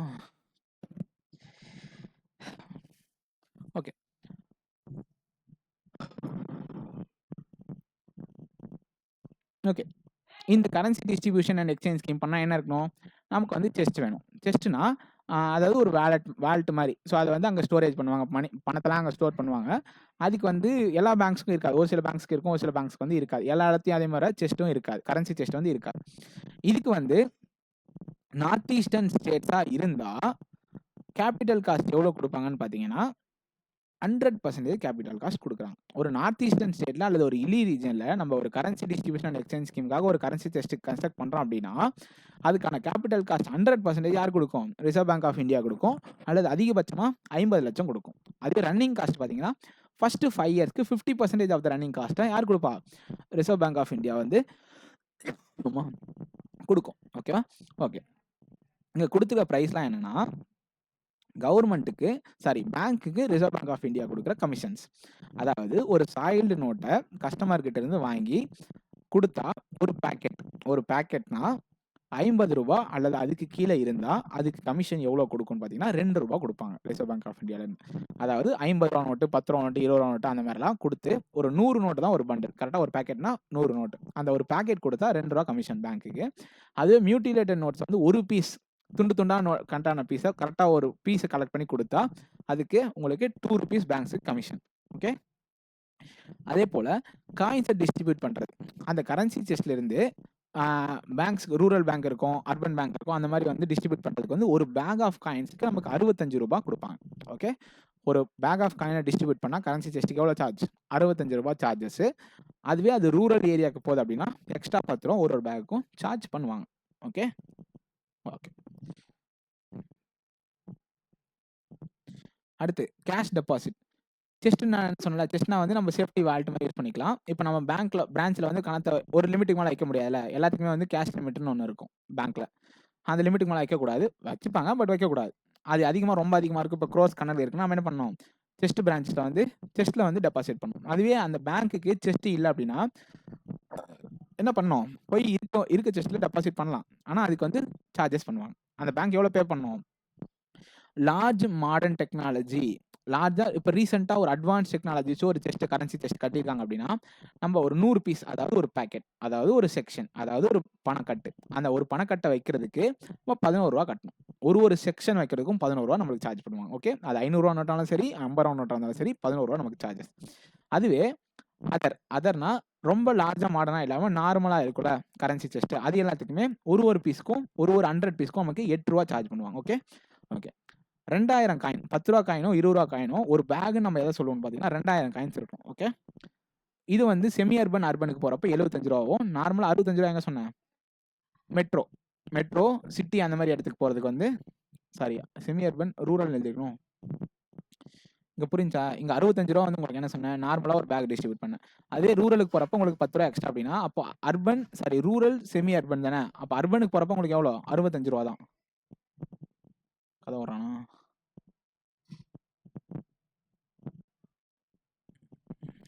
ரூரல் மட்டும் ஞாபகம் வச்சுங்க. ரூரல்னா 75 ரூபா, நார்மலானா 65 ரூபா. ஒரு 10 ரூபா காயின் 20 ரூபா காயின் அப்படின்னா 2000 காயின் தான் இருந்தாலும் என்ன சொல்லுவோம்? ஒரு பேக்னு சொல்லுவோம். அந்த ஒரு பேக்கை டிஸ்ட்ரிபியூட் பண்ணாதான் எவ்வளோ? 65 ரூபா. ஓகே ஓகே, அடுத்து ஆர்பிஐ பாரத் மார்ட்னா என்னது? இது வந்து யுனைடெட் அரபு எமிரேட்ஸ்ல வந்து reserve bank of India implement பண்ணியிருக்க ஒரு மார்ட். அவ்வளோதான், டிமார்ட் மாரி பாரத் மார்ட். இதுக்கு என்னன்னா ஆத்தரைஸ்ட் கேட்டகரி 1 டீலர் பேங்க்ஸ் இருக்காங்களா, அவங்க வந்து இங்கிருந்து எக்ஸ்போர்ட் பண்ணுவாங்களே யுனைடெட் அரபு எமிரேட்ஸ்க்கு இங்கிருந்து ப்ராடக்ட்ஸ், அதை எக்ஸ்போர்ட் பண்ணி அந்த full market value of goods இருக்குல்ல, அது 9 மாசத்துக்குள்ள கண்டிப்பா இவங்களுக்கு வந்து சேரும். அது வந்து நிறைய மாதங்களா இருந்துச்சு போல, தென் இப்போ 9 மந்த்ஸா குறைச்சிருக்காங்க. ஸோ எக்ஸ்போர்ட் பண்ண 9 மந்த்ஸ்ல என்ன ஆகும்? அந்த ஃபுல் ப்ராடக்டோட ரேட் வந்து கஸ்டமர்ஸ் வந்து ரீச் ஆயிருக்கும். ஓகே ஓகே, இது வந்து ஒரு ரிப்போர்ட்டு, பேசிக் ஸ்டாட்டிஸ்டிக்கல் ரிட்டர்ன், பிஎஸ்ஆர் அப்படின்னு சொல்லுவாங்க. பிஎஸ்ஆர் 1 அப்படின்னா அது என்ன மீன் பண்ணுன்னா ஒரு ஷெட்யூல்டு கமர்ஷியல் பேங்க்ஸ்க்கும், அதாவது ஒரு ஆஃபேலி, அதாவது ஒரு 6 மாசத்துக்கும் எல்லா ஷெட்யூல்டு கமர்ஷியல் பேங்க்ஸும் ரிசர்வ் பேங்க் ஆஃப் இந்தியாவுக்கு ஒரு ரிப்போர்ட் கொடுக்கணும். என்ன ரிப்போர்ட்? ஒரு பிஎஸ்ஆர் 1 அப்படின்னா அந்த பேங்க்குக்கு எவ்வளோ கிரெடிட் வந்திருக்கு அப்படின்றத ஒரு 6 மந்த்ஸ்க்கு என்ன கொடுக்கணும்? ஆர்பிஐக்கு கிரெடிட் கொடுக்கணும். கிரெடிட் கொடுக்கக்கூடாது, ஆர்பிஐக்கு ரிப்போர்ட் கொடுக்கணும். அதுவே பிஎஸ்ஆர் 2 அப்படின்னா அந்த பேங்க்ல எவ்வளோ டெபாசிட் வந்துச்சு அப்படின்ற ரிப்போர்ட்டை ரிசர்வ் பேங்க் ஆஃப் இந்தியா கொடுக்கணும் எவ்ரி 6 மந்த்ஸ். ஓகே, ஸோ இதுதான் பிஎஸ்ஆர்னு சொல்லுவாங்க, பேசிக் ஸ்டாட்டிஸ்டிக்கல் ரிட்டர்ன். இதெல்லாம் கொஞ்சம் டீப்பாக இருக்க மாதிரி தெரியும், பட் சும்மா புரிஞ்சு வச்சு சொல்கிறேன். அடுத்து நபார்டும் ரிசர்வ் பேங்க் ஆஃப் இந்தியாவும் ரூரல் ஃபினான்ஷியல் லிட்ரஸியை ப்ரொமோட் பண்ணுறதுக்காக கொண்டு வந்தாங்க. இதுக்கு நிறைய ஸ்கீம் பண்ணியிருக்காங்க. அதில் ஒரு ஸ்கீம் தான் சென்டர் ஃபார் ஃபினான்ஷியல் லிட்ரஸி. இது இந்தியா ஃபுல்லாக நிறைய சென்டர்ஸ் இருக்குது. So centre for financial literacy எந்த வருஷம் கொண்டு வந்தாங்க? 2017 கொண்டு வந்தாங்க. யாரும் கூட? Reserve bank of India plus NABARD. Okay, எதுக்காக? ரூரல்னா நபார்டு, ஃபினான்ஷியல் லிட்ரஸினா ஆர்பிஐ. அப்போ ரெண்டு சேர்ந்து யார் கொண்டு வா? ரூரல் ஃபினான்ஷியல் லிட்ரஸியை நபார்டு தான் பண்ணணும். ஓகே ஓகே, இந்த பாயிண்ட் ரொம்ப ரொம்ப ரொம்ப இம்பார்ட்டன்ட். நிறைய எக்ஸாம்பிள் நான் கேட்டு பார்த்துருக்கேன். அதாவது மைக்ரோ ஃபினான்ஸ் அப்படின்ற ஒரு டேர்ம் நம்ம எப்போ சொல்லுவோம்னு பார்த்தோம்னா, ஒரு கஸ்டமருக்கு நம்ம கொலாட்ரல் ஃப்ரீ லோன் கொடுக்குறோம். அந்த கொலாட்ரல் ஃப்ரீ லோன் அந்த கஸ்டமருடைய ஆனுவல் இன்கம் 3 lakhsக்கு மேலே இருக்கக்கூடாது. 3 lakhs அல்லது அதுக்கு கீழே ஆனுவல் இன்கம் உள்ள கஸ்டமர்ஸுக்கு கொடுக்குற லோன், கொலாட்ரல் ஃப்ரீ லோன்ஸ் தான் நம்ம மைக்ரோ ஃபினான்ஸ் லோன் அப்படின்ற கேட்டகரியில் கொண்டு வரணும். ஸோ இதுதான் லிமிட். இதுக்கான மீனிங் என்னன்னா, ceiling 50% of the monthly income as loan application. அதாவது ஒரு கஸ்டமர் இருக்கார் அப்படின்னா, அவரோட அதிகபட்ச லோனுக்காக ஸ்பெண்ட் பண்ணக்கூடிய அமௌண்ட், அவரோட மாத சம்பளம் 10,000 அப்படின்னா, கண்டிப்பாக அவருக்கு இஎம்ஐ அது இது லோன் எதுவுமே சேர்ந்து 5,000 கிராஸ் பண்ணக்கூடாது. So maximum ceiling 50%. அதாவது அவர் லோனுக்குன்னு எடுத்து வைக்கிற பணத்தை அவரோட சம்பளத்துலேருந்து 50% தாண்டக்கூடாது. அப்போ மனுஷன் உயிரோட இருக்க முடியாது. 10,000 சம்பாதிக்கணும் அப்படின்னா 7,000 லோன் கட்டினா எப்படி இருக்க முடியும்? ஸோ அதுக்கப்புறம் ரொம்ப ப்ரெஷராக போகும்.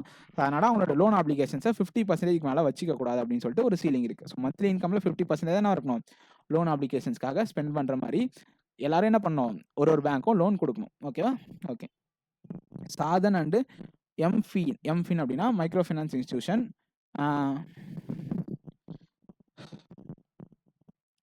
சாதன், அதுக்கப்புறம் எம்எஃப்ஐஎன் மைக்ரோ ஃபினான்ஸ் இன்ஸ்டிடியூஷன்ஸ்லாம் சேர்ந்து என்ன ட்ரை பண்ணுறாங்க குறைக்கிறதுக்காக அப்படின்னு பார்த்தீங்கன்னா, இன்டெப்ட்னஸ். அதாவது இன்டெப்ட்னஸ் எதனால் வருது? நம்ம அளவுக்கு மீறி லோன் வாங்குறதுனால வருது. கட்ட முடியாமல் போகிறதா இன்டெப்ட்னஸ். ஸோ அந்த இன்டெப்ட்னஸை குறைக்கிறதுக்காக தான் என்ன பண்ண போகிறாங்க? மைக்ரோ ஃபினான்ஸ் செக்டரில் யாரும் கொலா பண்ணியிருக்காங்க? சாதனும் மைக்ரோ ஃபினான்ஸ் இன்ஸ்டிடியூஷனும் கொலா பண்ணியிருக்காங்க. ஸோ இந்த நியூஸ் ஆல்ரெடி நான் எக்ஸ்பிளைன் பண்ணிட்டேன். பட் இங்கே ஒரு பாயிண்ட் எக்ஸ்பிளைன் பண்ணோன்னா, October 31 இந்த மாதம் கடைசிக்குள்ளே இம்ப்ளிமெண்ட் பண்ணியிருக்கோம். மேபி இந்த கொஸ்டின் கேட்கப்படலாம். ஓகே, ஃபர்ஸ்ட் யார் இதுக்கான இன்ஸ்டிடியூஷன் ஏஜென்சி என்ன? இன்ஸ்டியூட் என்ன? ஐபிஆர்டிடினா தெரியல ஃபுல் ஃபார்மு. ஆனால் அவங்க தான் என்ன பண்ணுறாங்க? பேங்க் டொமைனை இம்ப்ளிமெண்ட் பண்ணோம். bank.in இருக்கணும். அதாவது pnb.bank.in, sbi.bank.in அப்படின்னு சொல்லிட்டு இருக்கணும் அப்படின்னு சொல்லிட்டு சொல்லியிருக்காங்க. எதுக்காங்கன்னா அந்த ஃபினான்ஷியல் ஃப்ராட்ஸ் எல்லாம் தடுக்கிறதுக்காக. ஏன்னா நிறைய ஃபேக் வெப்சைட்ஸ் வருது, ஸ்கேம்லாம். அது இந்த மாதம் கடைசிக்குள்ளே முடிக்கும். ஓகே ஓகே, இந்த பாயிண்ட் எனக்கு தெரிஞ்சு ரொம்ப ரொம்ப இம்பார்ட்டன்டான பாயிண்ட். ஏன்னா என்பிஏ இந்த அளவுக்கு குறைஞ்சிருக்கிறதா ரொம்ப பெரிய விஷயம். கிராஸ் என்பிஏனா என்னன்னா, மொத்தமாக ஒரு பேங்க்ல அவுட்ஸ்டாண்டிங்காக நான் பர்ஃபார்மிங் அசெட்ஸ் எவ்வளோ இருக்கு, cross NBA minus provisioning is equal to net NBA. ஒன்றும் இல்லை, கிராஸ் என்பிஏனா மொத்தமாக அந்த பேங்க்ல லோன் இவ்வளோ லோன் கட்டாமல் இருக்காங்க. ப்ரொவிஷனிங்னா பேங்க் என்ன பண்ணும்? அவங்களுடைய ப்ராஃபிட்லேருந்து ஒரு சர்டன் அமௌண்ட் எடுத்து இந்த லோன்லாம் அடைச்சிரும். ஓகே, அடைச்சிட்டுனா மிச்சம் இருக்கிறத நம்ம என்ன சொல்லுவோம்? நெட் என்பிஏன்னு சொல்லுவோம். மொத்த என்பிஏ கிராஸ், அதில் ப்ரொவிஷனிங் எடுத்து வச்சது போக நமக்கு எவ்வளோ இருக்கும்? நெட் என்பிஏ இருக்கும். ஓகே, ஸோ கிராஸ் என்பிஏ எவ்வளோ பர்சன்டேஜ் இருந்துச்சு அப்படின்னு பார்த்தீங்கன்னா, இந்தியா ஃபுல்லாக 9.11% இருந்துச்சு. எப்போ? 2021. ஆனால் இந்த வருஷம் எடுத்து பார்த்தா 2.58% தான் இருக்குது. இதுக்கு என்ன மீனிங்? ஸோ நம்ம ரிகவரி ப்ராசஸை ரொம்ப நல்லா பண்ணுறோம் அப்படின்றது, அதுக்கு நிறைய ஏஜென்சிஸ் இருக்குது அப்படின்றது அதுக்கான meaning. So net gross NPA 9.11%லேருந்து 2.58% மாறிச்சு. ஸோ இது ஒரு இம்பார்ட்டண்டான நியூஸ். ஓகே, அடுத்து டெப்ட் ரிகவரி ட்ரிபியூனல். இப்போ இன்கேஸ் ஒரு லோன் ஒருத்தங்க கட்டாமல் போகிறாங்க, நம்ம ஒரு கஸ்டமரை ஒரு கம்ப்ளைண்ட் கொடுக்குறோம். அது எங்கே போகும்னா டெப்ட் ரிகவரி ட்ரிபியூனல் கிட்ட போகும். அதுக்கடுத்து தான் லோக் அலர்ட், அதுக்கடுத்து தான் சர்ஃபேசி, அதுக்கடுத்து நிறைய ப்ராசஸ் இருக்குது. ஸோ டெப்ட் ரிகவரி ட்ரிபியூனலோட லிமிட் 10 லட்சமாக இருந்துச்சு. பட் இப்போ எதுக்கு ஹேண்டில் பண்ணுறாங்க? அவங்க 20 lakhs வரைக்கும் ஹேண்டில் பண்ணுறாங்க. இன்கேஸ் அந்த லோனுடைய அமௌண்ட் 20 lakhs இருந்துச்சுன்னா நம்ம எங்கே போகலாம்? டெப்ட் ரிகவரி ட்ரிபியூனலில் போயிட்டு அந்த லோனை ரிகவர் பண்ண ப்ராசஸ் ஸ்டார்ட் பண்ணலாம். ஆனால் ரிகவர் ஆகாது. அதெல்லாம் சும்மா சொல்லுவாங்க. ஆனால் ரிகவர் பண்ணதெல்லாம் ஈஸியே கிடையாது. ஸோ அவனுமே கட்டக்கூடாதுன்னு நினச்சானா கண்டிப்பாக கட்ட மாட்டான். ஸோ கிராஸ் என்பிஏ மட்டும் குறைஞ்சிருக்கு. ஸோ அப்போது ப்ராசஸ் ஸ்ட்ரிக்டாக நடக்குது அப்படின்றத மட்டும் நம்ம தெரிஞ்சுக்கிறோம். ஸோ ரொம்ப கட்டாமல் விடாமல் ஸோ இப்போ முடிஞ்ச அளவுக்கு இம்ப்ளிமெண்ட் பண்ணுறோம். ஓகே ஓகே, அக்கௌண்ட் அக்ரிகேட்டர்னா ஒன்றும் இல்லை. இது லான்ச் பண்ணி 4 வருஷம் ஆகுது. ஓகே, 4 வருஷம் ஆகுது. என்னோட எக்கோ சிஸ்டம் என்னன்னா, நிறைய டைம் சொல்கிறணும், டைம் நிறைய ஆகுது, 34 நிமிஷம் ஆகுது. ஓகே, இது 1 நிமிஷம் 1 மணி நேரத்தில் முடிச்சோம் கரெக்டாக. Okay, 4th year of launch of account aggregator. Account அக்ரிகேட்டர்னா இப்போ ஒரு நம்பர் கொடுக்குறேன்னு வச்சுப்போம். என்னோட அக்கௌண்ட் நம்பர் நான் கொடுக்குறேன்னா எனக்கு எந்தெந்த பேங்க்ல எல்லா பேங்க்லையும் எனக்கு எவ்வளோ அக்கௌண்ட் இருக்குது அப்படின்றத மொத்தமாக கண்டுபிடிச்சலாம். நான் எங்கே லோன் வாங்கியிருக்கேன், என்னென்ன பண்ணியிருக்கேன் எல்லாத்துக்குமே அக்கௌண்ட் அக்ரிகேட்டர். மொத்தமாக என்னோட அக்கௌண்ட்டில் என்னெல்லாம் லிங்க் ஆகிருக்கு அப்படின்றத மொத்தமாக கண்டுபிடிக்கலாம். அது பேர் தான் அக்கௌண்ட் அக்ரிகேட்டர். இது பேங்க்ஸ் மட்டும் யூஸ் பண்ண முடியாது, நம்ம யூஸ் பண்ண முடியாது. ஸோ பேங்க் வந்து வித் பர்மிஷனோட யூஸ் பண்ணலாம். இன்கேஸ் ஒரு பெரிய பெரிய ஃப்ராட் நடக்குது அப்படின்னா கண்டிப்பாக இதை யூஸ் பண்ணலாம். ஓகே, இது லான்ச் பண்ணி 4 வருஷம் ஆக போகுது. இது வந்து யார் இன்டு பண்ணோன்னா டிஜிட்டல் அதாவது டிபிஐனா டிஜிட்டல் தெரியலையே, ஐயோ டிஜிட்டல் பப்ளிக் இன்ஃப்ராஸ்ட்ரக்சரா,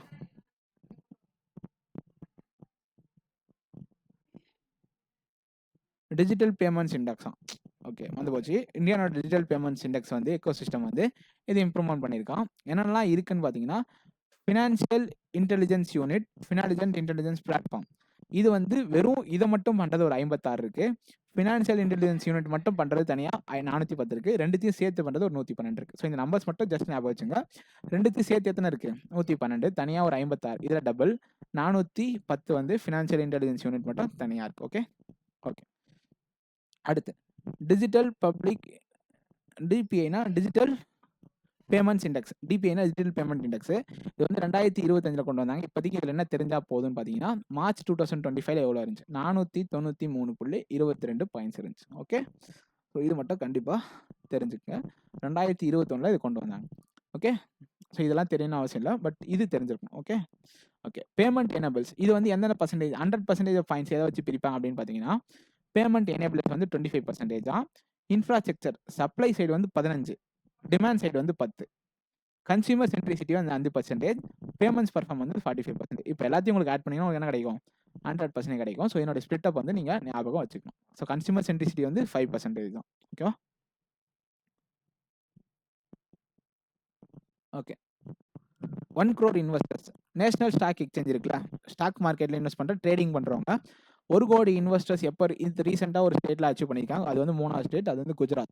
ஃபர்ஸ்ட் ஸ்டேட் வந்து மகாராஷ்டிரா, செகண்ட் ஸ்டேட் வந்து யூபி, தேர்ட் வந்து குஜராத். அடுத்து NSDL payments bank. NSDL payments பேங்க்னா நேஷனல் செக்யூரிட்டிஸ். ஏய் கரெக்டாக தான் இருக்கும். ஓடு சாந்தன் யார் குத்தலா? அதுக்கு 2004 ஒன்று தான் இருக்கும்.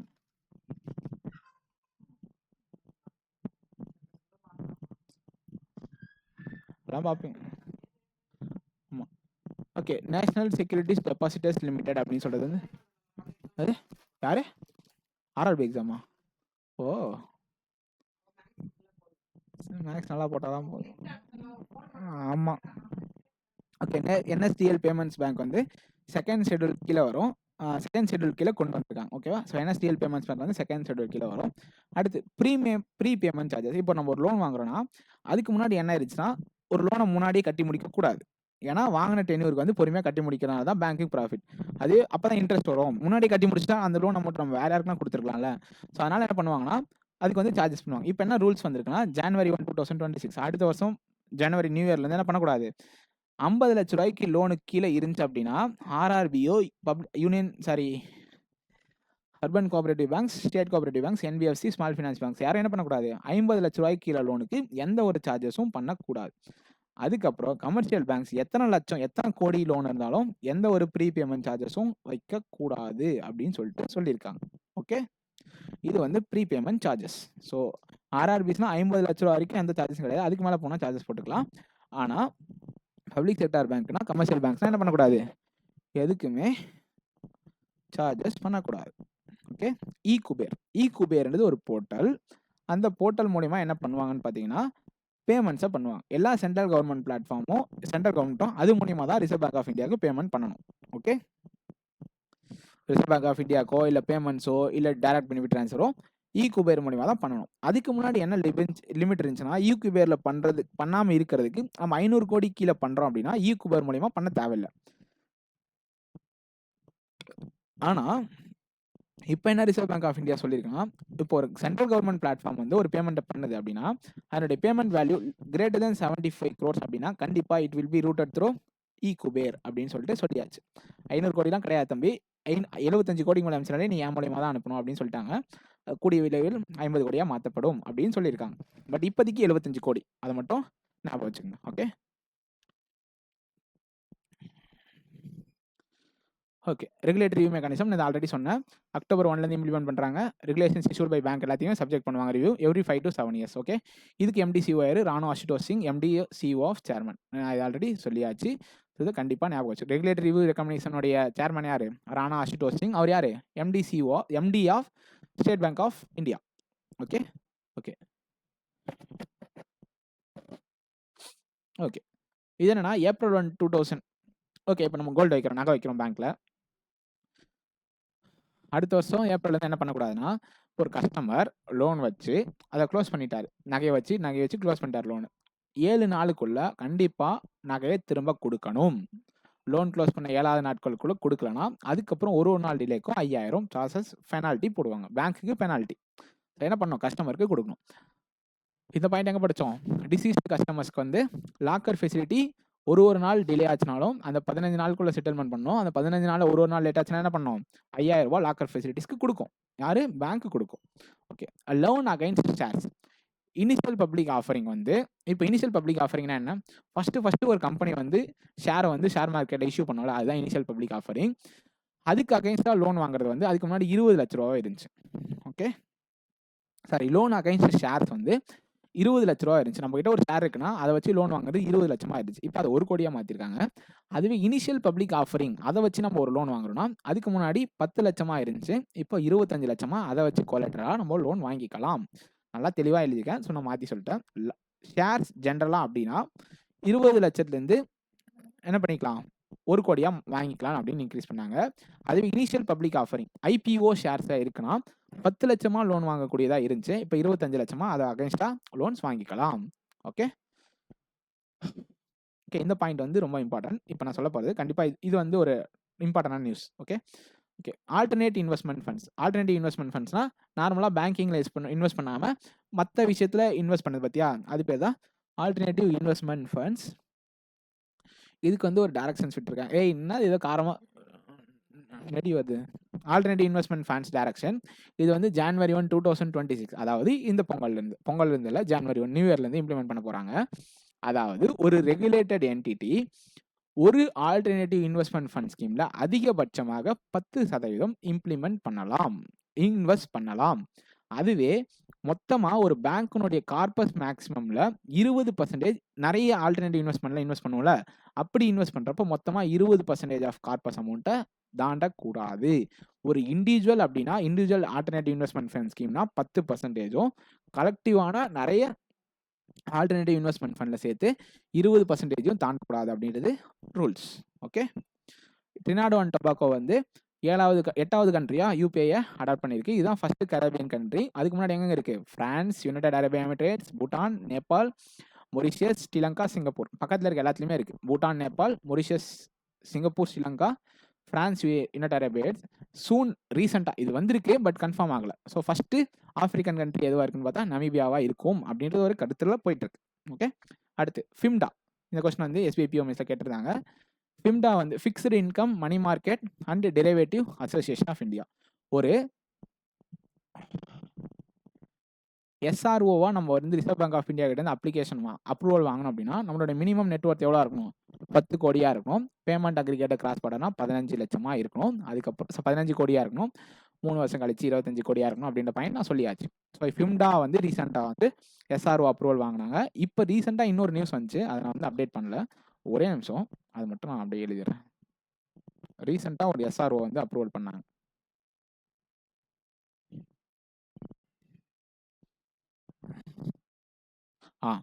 FIDC 8 நாளுக்கு முன்னாடி ஒரு நியூஸ் வந்திருக்கு. FIDCO வந்து SROவும் அப்ரூவல் வாங்கியிருக்கோம்.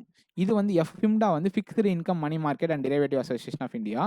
இப்போ வாங்கினது வந்து finance industry development council. Okay இது வந்து மேலே வாங்கினது, மேலே SRO அப்ரூவல் கொடுத்தாங்க. இப்போ இதுக்கு அக்டோபரில் அப்ரூவல் கொடுத்துருவாங்க. இந்த நியூஸ்லாம் கேட்க நிறைய சான்ஸ் இருக்குது. ஃபினான்ஷியல் இண்டஸ்ட்ரி டெவலப்மெண்ட் கவுன்சில் இது வந்து ஒரு NBFC, இதுக்கு அப்ரூவல் கொடுத்துருக்காங்க. என்னவா? SROவா அப்ரூவல் கொடுத்துருக்காங்க. SROனா என்ன?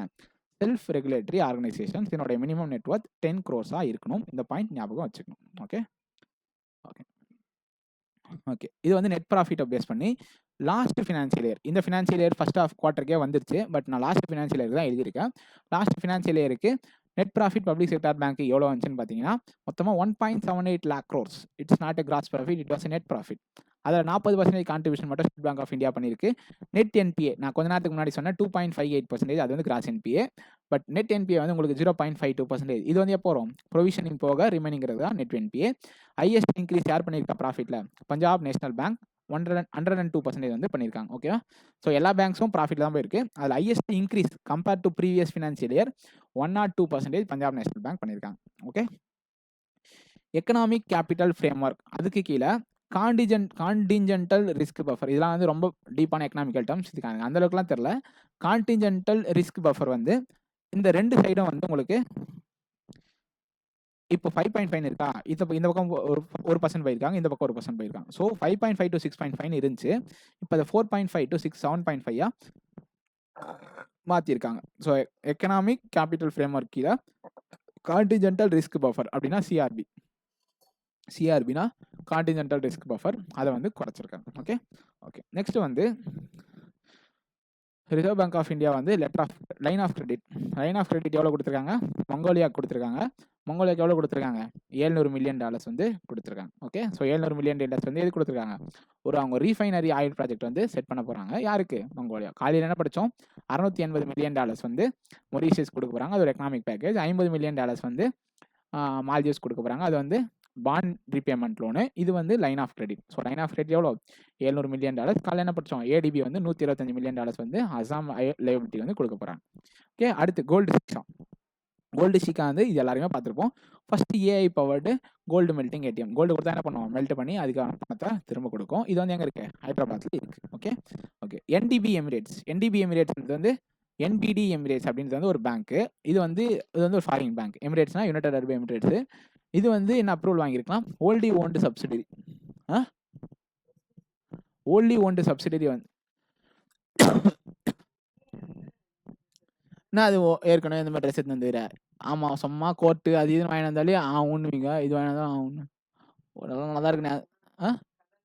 காலை தாங்கன்னா நீ தான் துவைக்கணும். என்பிடி எமிரேட்ஸ் வந்து principal approval for wholly owned subsidiary வந்து இந்தியாவில் செட் பண்ண போகிறாங்க. அதுக்கு வந்து ஆர்பிஐ வந்து அப்ரூவல் கொடுத்துருக்காங்க. 5 நாள் ஆகுது. North east small finance bank அப்படின்னு ஒரு பேங்க் இருந்துச்சு, ஸ்மால் ஃபினான்ஸ் பேங்க். அது ரீசெண்டாக ஸ்லைஸ் ஸ்மால் ஃபினான்ஸ் பேங்க் அப்படின்னு மாற்றியாச்சு. ஓகே. அது பேர் வந்து ஸ்லைஸ் ஸ்மால் ஃபினான்ஸ் பேங்க். இவங்களும் ஒரு சில சேஞ்சஸ்லாம் நிறைய பண்ணாங்க, ரீசெண்டாக நியூஸில் வந்தாங்க. So slice small finance bank வந்து என்னுடைய பேர் north east small finance bank தான் அப்படி மாற்றினாங்க. ஓகே. காட்டன் அது. ஆமாம், எலாஸ்டிக் தான். என்ன அது போட முடியாது ஒரு வயசுக்கு வந்துக்கு? ரீயூஸ்லாம் ஒன்றும் பண்ண இப்போதைக்கு போடு. நீ $450. போடு சும்மா, நான் ரெக்கார்ட் பண்ணேன். ஒன்று ரிட்டர்லாம் மாட்டாள், நீ போடு ஆகட்டும். போடு. ஓகே. அடுத்து வந்து ஏயு ஸ்மால் ஃபினான்ஸ் பேங்க் வந்து யூனிவர்சல் பேங்காக வந்து அப்ரூவல் வாங்கியிருக்கு. எப்போனா 11 வருஷத்துக்கு ஹெல்மெட் நான் தான் எடுத்து வந்தாங்க. ஏயு ஸ்மால் அங்கே வைக்க முடியல, சும்மா பேசினேன். ஏயு ஸ்மால் ஃபினான்ஸ் பேங்க் வந்து யூனிவர்சல் பேங்காக வந்து அப்ரூவல் வாங்கியிருக்கு. யூனிவர்சல் பேங்க் வந்து ஒரு 11 வருஷத்துக்கு அப்புறம் ஒரு பேங்க் வந்து யூனிவர்சல் பேங்காக அப்ரூவல் கொடுக்குறாங்க. ஓகே. ஸோ ஒரு பேங்க் வந்து யூனிவர்சல் பேங்காக மாறணும் அப்படின்னா அதுக்கான மினிமம் ரெக்யர்மெண்ட்ஸ் எவ்வளோ? 1000 crore rupees. ஓகே. கோலெண்டிங் டைரக்ஷன்ஸ் இதை வந்து நான் ஆல்ரெடி எக்ஸ்பிளைன் பண்ணியாச்சு. 10% வந்து ஒரு இண்டிவிஜுவல் லோன்ஸ் வந்து இருக்கணும். அடுத்து 15 நாளுக்குள்ளே ரெக்கார்ட் பண்ணணும். 5% வந்து லோன் அண்டர்ஸ்டாண்டிங்கில் டிஃபால்ட் லாஸ் கேரண்டி வந்து இருக்குது. ஓகே. அடுத்து ஸ்பெஷல் ருபி வாஸ்டோ அக்கௌண்ட் வந்து என்னன்னா settlement of international trade through Indian rupees. அதாவது இன்டர்நேஷனல் ட்ரேட் ருபீஸை இந்தியன் ருபீஸை செட்டில்மெண்ட் பண்ணலாம். அதுதான் ஸ்பெஷல் ருபி வாஸ்டோ அக்கௌண்ட்னா என்ன பண்ணலாம்? இன்டர்நேஷனல் செட்டில்மெண்ட்டை ட்ரேடை வந்து நம்ம இந்தியன் ருபீஸில் அதை செட்டில்மெண்ட் பண்ணிக்கலாம். இப்போ என்ன ரீசெண்டாக சேஞ்சஸ் பார்த்தீங்கன்னா, ஆத்தரைஸ்டு கேட்டகரி 1 டீலர் பேங்க்ஸ் இருக்காங்களா, அவங்க வந்து SRVA special rupee vostro account of overseas bank இருக்குல்ல, அவங்க வந்து அதுக்கு முன்னாடி ஆர்பிஐ கிட்ட வந்து அப்ரூவல் வாங்கணும். ஒரு ஸ்பெஷல் ருபி வாஸ்டோ அக்கௌண்ட் வந்து வெளிநாட்டு பேங்க்கு வந்து இந்தியாவில் ஓப்பன் பண்ணோம் அப்படின்னா அப்ரூவல் வாங்கணும். இப்போ எந்த அப்ரூவலும் தேவையில்லை. என்ன பண்ணிக்கலாம்? அதை வச்சு நம்ம இன்டர்நேஷனல் செட்டில்மெண்ட்டை ருபீஸில் பண்ணிக்கலாம். ஓகே. அடுத்து மினிஸ்ட்ரி ஆஃப் கார்பரேட் அஃபேர்ஸ் வந்து என்ன பண்ணியிருக்காங்கன்னு பார்த்தீங்கன்னா, மினிஸ்ட்ரி ஆஃப் கன்சியூமர் அஃபேர்ஸ் வந்து investors educational provident fund authority, investment education fund அதான் வரும்னு நினைக்கிறேன். சாக்ஷம் நிவேஷக் அப்படின்னு வந்து ஒரு 26 ஜூலைலேருந்து 6 நவம்பர் வரைக்கும் ஒரு 100 நாள் கேம்பெயின் வந்து கண்டக்ட் பண்ணாங்க. எதுக்காங்கன்னா டிவிடெண்ட் கிளைமை வந்து அதாவது சீக்கிரமாக கொடுக்கறதுக்காக. டிவிடெண்ட் இருக்குல்ல, இப்போ ஷேர் அப்படின்னா உங்களுக்கு டிவிடெண்ட் கரெக்டாக ஐபிஎஃப் ஏலுக்கு வரும், செபி கீழே வரும். So investors education providers fund வந்து எப்போ ட்ரான்ஸ்ஃபர் பண்ணுவாங்கன்னா, டெஃப்னா உங்களுக்கு 10 வருஷம், ஐபிஎஃப்னா உங்களுக்கு 7 வருஷம். Okay okay. பப்ளிக் செக்டார் பேங்க்குக்கு வந்து உங்களுக்கு ஆக்ஷன் பிளாட்ஃபார்ம் அப்படின்னு ஒரு பிளாட்ஃபார்ம் இருக்குது. அது பேர் என்ன, பேங்க் நெட். ஸோ பேங்க் நெட்டில் தான் வந்து பப்ளிக் செக்டார் பேங்க்ஸஸ் வந்து ஆக்ஷன் விடுறது வந்து பண்ணுறாங்க. ஓகே. அடுத்து பப்ளிக் செக்டார் பேங்க் வந்து மினிமம் பேலன்ஸ் இருக்குல்ல, ஒரு அக்கௌண்ட்ல மினிமம் பேலன்ஸ் எவ்வளோ இருக்கணும் அப்படின்னு சொல்லிட்டு அதுக்கு பெனால்ட்டிஸ் வந்து இந்த 4 ஃபினான்ஷியல் இயரை மட்டும் கிட்டத்தட்ட 8,936 கோடி போட்டிருக்காங்க. இப்போ ரீசெண்டாக நிறைய பேங்க்ஸ் வந்து உங்களுக்கு மினிமம் பேலன்ஸ் வேணாம் அப்படின்னு சொன்னாங்க. அதில் ஒரு பேங்க் இந்தியன் பேங்க், இன்னொரு பேங்க் வந்து கனரா பேங்க், அடுத்து இன்னொரு பேங்க்லாம் நிறைய பேங்க் சொன்னாங்க. ஸோ அந்த பேங்க்ஸ்லாம் படிச்சுங்க. அவன் என்ன கொடுத்துட்டு இதெல்லாம் எந்த பேங்க்லாம் வந்து மினிமம் பேலன்ஸ் வைக்க வேணாம் அப்படின்னு சொல்லிட்டு கேட்கவும் சான்சஸ் இருக்குது. அடுத்து ஐசிஐசிஐ மினிமம் பேலன்ஸ் வந்து ரூரல் செமி அர்பன் அக்கௌண்ட்ஸ் அப்படின்னா நம்ம என்ன பண்ணிக்கலாம், 7,500 மெயின்டைன் பண்ணிக்கலாம். 15,000 இருந்துச்சு அர்பனுக்கும் மெட்ரோக்கும், தலைவன் ஒரே அடி 50,000 அக்கௌண்ட்டில் மெயின்டைன் பண்ணுங்க அப்படின்னு சொல்லிட்டான். யார், ஐசிஐசி. ஓகே. அடுத்து நம்ம யூபிஐ பண்ணுறோம்ல, அது ஆக்சுவலாக நம்ம ஃப்ரீயாக காசு தானே பண்ணுறோம், கரெக்டு தானே? எதனால் இப்போ ரீசெண்டாக சார்ஜஸ் பே பண்ணுறோம் அப்படின்னா, அந்த கவர்மெண்ட் வந்து சப்சிடி கொடுத்துட்டு இருந்துச்சு. சின்ன சின்ன யூபிஐஸ்லாம் இருக்குல்ல, அதுக்கெல்லாம் சப்சிடி கொடுத்துட்டு இருந்துச்சு. யாருக்கு, என்பிசிஐக்கு. ஏன்னா அதுக்கெல்லாம் சார்ஜஸ் நடக்குதுல்ல, அப்போ எப்படி நம்ம காசே இல்லாமல் பே பண்ணிருக்கோம் அப்படின்னு நம்ம நினச்சிருந்தோம். அப்போ தான் ஒரு பாயிண்ட் புரிஞ்சு, லாஸ்ட் ஃபினான்ஷியல் இயர் இருக்கும் அது 2,000 கோடி கொடுத்துட்டு இருந்துச்சு. சடனாக என்ன பண்ணிருச்சு, இந்த ஃபினான்ஷியல் இயருக்கு 437 கோடி மட்டும் தான் என்ன கொடுத்துருக்கு, சப்சிடியாக கொடுத்துருக்கு. அதனால என்ன பண்ண போகிறோம், அந்த சார்ஜை மொத்தம் நம்ம கிட்ட சார்ஜ் பண்ண போகிறாங்க. ஓகே. ஸோ அதனால தான் நம்ம ஒரு சில பேமெண்ட்ஸுக்கு சார்ஜஸ் பே பண்ணுறோம். ஸோ சப்சிடி வந்து 2,000 கோடியாக இருந்துச்சு, இப்போ 437 கோடியாக குறைச்சிருக்காங்க. ஸோ இந்த பாயிண்ட் வந்து இம்பார்ட்டன்ட். ஓகே. அடுத்து reserve bank, RBL, reserve bank of India, RBL அப்படின்னு ஒரு பேங்க் இருக்குது. அதுவும் கேம்ஸ். கேம்ஸ்னா என்னது, ஒரு டைப் ஆஃப் என்னது, கிரெடிட்டா, computer age management services. Okay. இது வந்து ஒரு சென்னை பேஸ்டு கம்பெனி கேம்ஸு. இதுவும் ஆர்பிஎல் பேங்க்கும் சேர்ந்து என்ன பண்ண போகிறாங்க, டிஜிட்டல் பேமெண்ட் கேட்வேவை கொண்டு வர போகிறாங்க. ஓகே. அடுத்து ஐஆர்சிடிசி இருக்குல்ல, ரயில்வே ஆப்பு, அதுக்கு வந்து ஒரு ஆப் இருக்குது தனியாக, அவங்களுக்கே ஒரு ஆன்லைன் பேமெண்ட் அக்ரிகேட்டர் ஆப். அது வந்து ஆன்லைன் பேமெண்ட் அக்ரிகேட்டர் அப்ரூவல் வாங்கியிருக்கு. அவங்களுடைய ஓன் ஆப் என்னன்னு பார்த்தீங்கன்னா ஐபே. ஸோ ஐஆர்சிடிஸ்க்காக ஐபே. Okay okay. இப்போ என்பிஏனா வந்து எத்தனை மாதம் அப்படின்னு பார்த்தீங்கன்னா 3 மாதம். இது வந்து கன்சிடரேஷன் தான் இருக்குது, இன்னும் இம்ப்ளிமெண்ட் பண்ணல. நான் இன்னும் கன்சிடரேஷன் அண்டர்லைன் பண்ணியிருக்கேன். இன் கன்சிடரேஷன்னா என்பிஏ அப்படின்னு ஒரு லோனை நம்ம கேட்டகரைஸ் பண்ணோம் அப்படின்னா 90 நாட்கள் கட்டாமல் எந்த ஒரு ஓவர்டியூ ரீபேமெண்ட்டும் இல்லாமல் இருந்துச்சுன்னா நம்ம அதை என்பிஏன்னு சொல்லுவோம். அது 90 நாட்களாக இருந்தது, இப்போ அதை 180 நாட்களாக மாற்றலாம் அப்படின்னு சொல்லிட்டு ஒரு கேட்டகரி வச்சுருக்காங்க. எதுக்கு, எம்எஸ்எம்இ லோன்ஸ்க்கு மட்டும். Okay okay. நாப்ஃபிட்னா என்னன்னா, அது வந்து ஒரு நபார்டுடைய ஒரு சப்சிடரி. ஓகே. ஸோ நாப்ஃபிட் வந்து ஒரு நபார்டுடைய சப்சிடரி. அதுக்கு வந்து என்னன்னா 0.1% கன்செஷனல் கேரண்டி ஃபீ வந்து லான்ச் பண்ணலாம் அப்படின்னு சொல்லிட்டு வந்து ஒரு கன்சிடரேஷன் போயிட்டு இருக்கு. எதுக்கு, ஆஃப் ஷோர் பாரோவிங் இருக்குல்ல, வெளிநாட்டில் கடன் வாங்குறது, அதுக்கு கன்செஷனல் கவர்மெண்ட் கேரண்டி ஃபீயா 0.1% வந்து லான்ச் பண்ணலாம் அப்படின்னு சொல்லிட்டு சொல்லியிருக்காங்க. எப்போ, 2030 வரைக்கும் இது எக்ஸ்டென்ஷன்லாம் இருக்குது. ஓகே. நாப்ஃபிட்ன்றது ஒரு நபார்டுடைய சப்சிடரி. நாப்ஃபிட்னா என்ன, the national bank for financing infrastructure and development. அதாவது நேஷனல் பேங்க்கு, பட் ஃபினான்சிங் இன்ஃப்ராஸ்ட்ரக்சர் அண்ட் டெவலப்மெண்ட்டுக்காக ஃபண்ட் பண்ணுற பேங்க். ஓகே. அதுக்கு வந்து கேரண்டி ஃபீ வந்து 0.1% வந்து ஃபிக்ஸ் பண்ணியிருக்காங்க. எதுக்கு, ஆஃப் ஷோர் பாரோவிங் ஃபண்டிங்க்கு. ஓகே. எப்போ, மார்ச் 31, 2030 வரைக்கும். Got it. Okay. Standard and primary dealers வந்து நான் ஆல்ரெடி சொல்லியாச்சு. என்ன பண்ணலாம், மார்ஜினல் ஸ்டாண்டிங் ஃபெசிலிட்டிஸ் மட்டும் அவங்க பார்ட்டிசிபேட் பண்ண முடியாது. வேரியபிள் ரெப்போ ரேட்டில் பண்ணலாம், ரெப்போவில் பண்ணலாம். எல்லா ரெப்போ ரேட் ஆக்டிவிட்டிஸ் ஏய்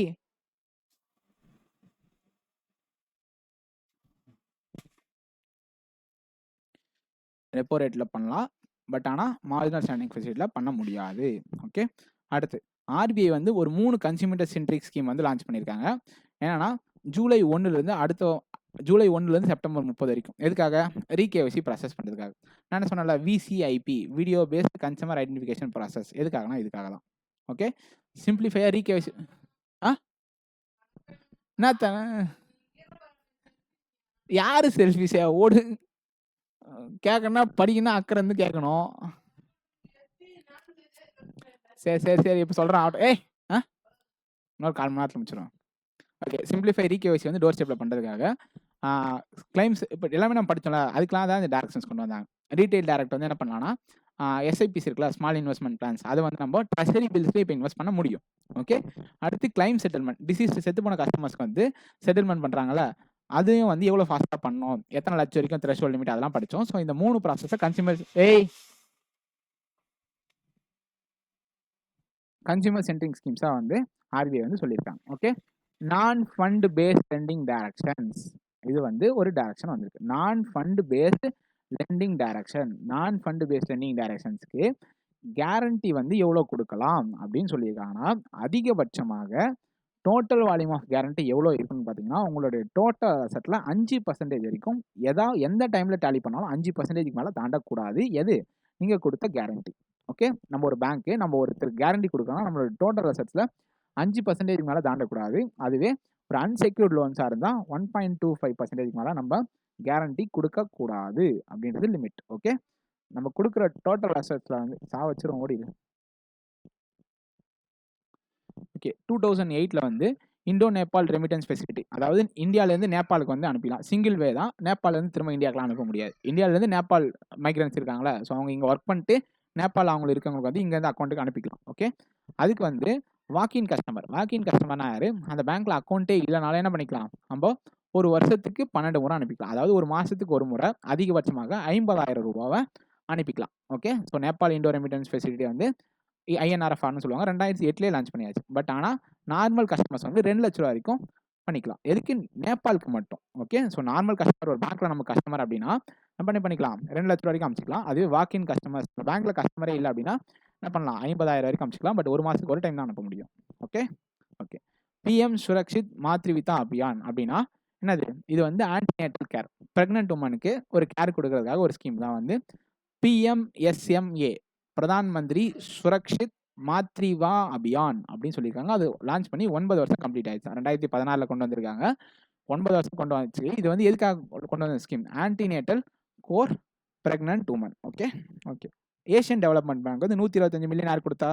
அசாம் கொடுத்தாங்க. $110 மில்லியன் யார் கொடுக்க போறாங்க? குஜராத்துக்கு கொடுக்க போறாங்க, ஸ்கில் டெவலப்மெண்ட்டுக்காக. ஓகே. ஓகே.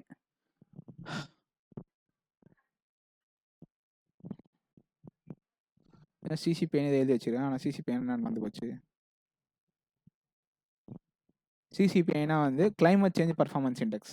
ஸோ இந்தியானோட கிளைமேட் சேஞ்ச் பர்ஃபார்மன்ஸ் இண்டெக்ஸ் வந்து இப்போ நம்ம 10வது இடத்துல இருக்கோம். ரொம்ப ஒரு வாழ்க்கையில் முன்னேற்றத்தில் இருக்கும். 7வது 10வது சூப்பர், வாழ்த்துக்கள். ஸோ சிசிபிஐ கன்சியூமர் பேஸ்ட் வந்து climate change performance index, climate change performance இண்டெக்ஸோட ரேங்க் வந்து நமக்கு 10வது ரேங்காக இருக்குது. இதுக்கு முன்னாடி என்ன படித்தோம்? 38வது வந்து இனோவேஷன் இண்டெக்ஸ்னு படித்தோம். ஃபர்ஸ்ட் வந்து லோயர் மிடில் இன்கம் கண்ட்ரீஸில் படித்தோம். ஓகே. குளோபல் ஜெண்டர் கேப் வந்து 131வது ரேங்க்ல இருக்கும். இந்தியா வந்து ரொம்ப பெருமைக்குரிய விஷயம். ஸோ 131வது ரேங்க்ல வந்து இருக்கு. அடுத்து இப்போ ரீசெண்டாக வந்து 2 ராம்சார் சைட் வந்து பீகார்லேருந்து ஆட் ஆச்சு. ஓகே. ராஜஸ்தான்லேருந்து ஆட் ஆச்சு. அந்த 2 ராம்சார் சைட் பேர் என்ன? Kitchen and Menar. கிச்சன் மேலே அப்படின்னு வச்சுக்கோங்க. கிச்சன் அண்ட் மேனார் இப்போ ரீசெண்டாக மொத்தமாக எவ்வளோ இருக்குன்னு பார்த்தீங்கன்னா 91 ராம்சார் சைட் வந்து இந்தியாவில் இருக்குது. ஓகே. ஸோ 2 ஆட் பண்ணது எங்கே? ராஜஸ்தான்லேருந்து. ஸோ இதை நான் ஆல்ரெடி எக்ஸ்பிளைன் பண்ணிட்டேன். உல்லாஸ் கீழே என்னென்ன இருக்குது? மிசோரம், கோவா, திரிபுரா. பட் இப்போ என்ன ஆச்சு? அது தாண்டி லடாக் வந்து ஃபர்ஸ்ட் யுனைடெட் டெரிட்டரி, அடுத்து ஹிமாச்சல் பிரதேசம் இப்போ ரீசெண்டாக ஆட் ஆயாச்சு. விசேஸ்வர் கோஆபரேட்டிவ் பேங்க் கொஞ்ச நேரத்துக்கு முன்னாடி வச்சோம். NSDL பேங்க் வந்து செகண்ட் ஷெட்யூல் அப்ரூவல் வாங்கியிருக்கு. இப்போ விசேஸ்வர் கோஆபரேட்டிவ் பேங்க் வந்து ஷெட்யூல்டு ஸ்டேட்டஸ் வந்து வாங்கியிருக்கு. எத்தனாவது பேங்க்? 50வது cooperative bank with scheduled status. Okay. அடுத்து SBIயும் KDEMமும் ஃபர்ஸ்ட் குளோபல் கேப்பபிலிட்டி சென்டர்ஸ். SBIயும் யாரும் கொலாப் பண்ணுறாங்க? SBIயும் KDEMமும் கொலாப் பண்ணி என்ன பண்ண போகிறாங்க? ஃபர்ஸ்ட் குளோபல் கேப்பபிலிட்டி சென்டர்ஸ் வந்து லான்ச் பண்ண போகிறாங்க. KDGMனா என்ன? KDEMனா Karnataka digital economy mission. Okay. யார் கொலாப்? SBIயும் கர்நாடகா டிஜிட்டல் எக்கனாமி மிஷன். எதுக்காக?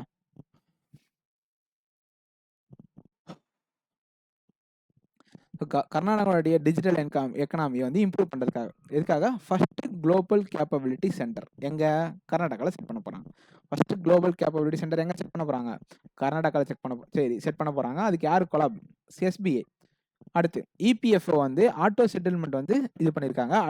அட்வான்ஸ் கிளைம் வந்து எவ்வளோக்கு மேலே இருந்தா 5 லட்ச ரூபாய்க்கு 5 லட்ச ரூபா வந்து எக்ஸ்டெண்ட் பண்ணியிருக்காங்க. அதுக்கு முன்னாடி 1 லட்ச ரூபா வரைக்கும் தான் என்ன பண்ணியிருக்காங்க?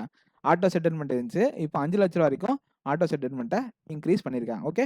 அடுத்து ஃபர்ஸ்ட்டு அபுதாபி பேங்க் அப்படின்னு ஒரு பேங்க் இருக்கு. சாரி, ஃபர்ஸ்ட் பேங்க் வந்து அபுதாபி பேங்க் தான். அதுதான் வந்து இமேக் ஏஐ அப்படின்ற ஒரு ஏஐ வந்து இன்டெலெக்சுவல் டிசைன் சென்னை. இது வந்து யார் கண்டுபிடிச்சதுன்னா இன்டெலெக்சுவல் டிசைன் சென்னை தான் கண்டுபிடிச்சாங்க. இதை வந்து யார் ஃபர்ஸ்ட் இம்ப்ளிமெண்ட் பண்ணுறான்னு பார்த்தீங்கன்னா அபுதாபி பேங்க். ஓகே. ஓகே. அடுத்து ரேசர் பேவும் மாஸ்டர் கார்டும் ஆர்பிஐலும் எஸ் பேங்க்கும் சேர்ந்து 2 crore கார்பரேட் கார்டு வந்து ஸ்டார்ட் அப்ஸ்க்காக லான்ச் பண்ண போகிறாங்க. யார் யார்? Razorpay, Mastercard, RBL, Yes bank. 2 MI ஆர்ஆர்மை razor bank, RBL, Mastercard, Yes bank. So 4 பேர் சேர்ந்து 2 crore கார்பரேட் கார்டு வந்து ஸ்டார்ட் அப்ஸ்க்காக லான்ச் பண்ண போகிறாங்க. அடுத்து ஹெச்டிஎஃப்சி லைஃபும் ஐஐடி பாம்பேவும் சுரேகா. இது வந்து இன்சூரன்ஸ். ஹெச்டிஎஃப்சி லைஃப் என்ன இன்சூரன்ஸு, ஐஐடி பாம்பே வந்து சுரேகா கிடையாது, இன்சுரேகா அப்படின்னு வந்து ஒரு இது வந்து லான்ச் பண்ண போகிறாங்க. ஹெச்டிஎஃப்சி லைஃபும் IIT Bombay. Okay. Okay.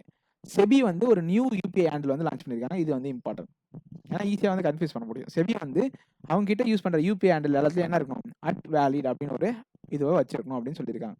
Okay. எப்படின்னா இப்போது நவீன் 4696 அப்படின்னு போட்டு @valid அப்படின்னு இருக்கணுமா. அதுதான் வந்து என்னது செபிக்கான நியூ யூபிஐ ஹேண்டில். எப்பத்துலேருந்து? இந்த மாதம் 1ஆம் தேதியிலேருந்து. ஓகே. அடுத்து FD backed credit card. FD பேக்குன்னா fixed deposit backed credit card. ஒரு கிரெடிட் கார்டில் எப்படி ஃபிக்ஸ்டு டெபாசிட் பண்ண முடியும்? பட் பண்ணுவாங்க. யார் யார்? எஸ்பிஎம் பேங்க்கும் ZTTயும் சேர்ந்து என்ன பண்ணுறாங்க, எஃப்டி பேக்டு கிரெடிட் கார்டு வந்து லான்ச் பண்ணுறாங்க. மினிமம் எவ்வளோ? 5000 rupees. Okay. FD backed credit card யார் ஃபர்ஸ்ட் லான்ச் பண்ணுறா?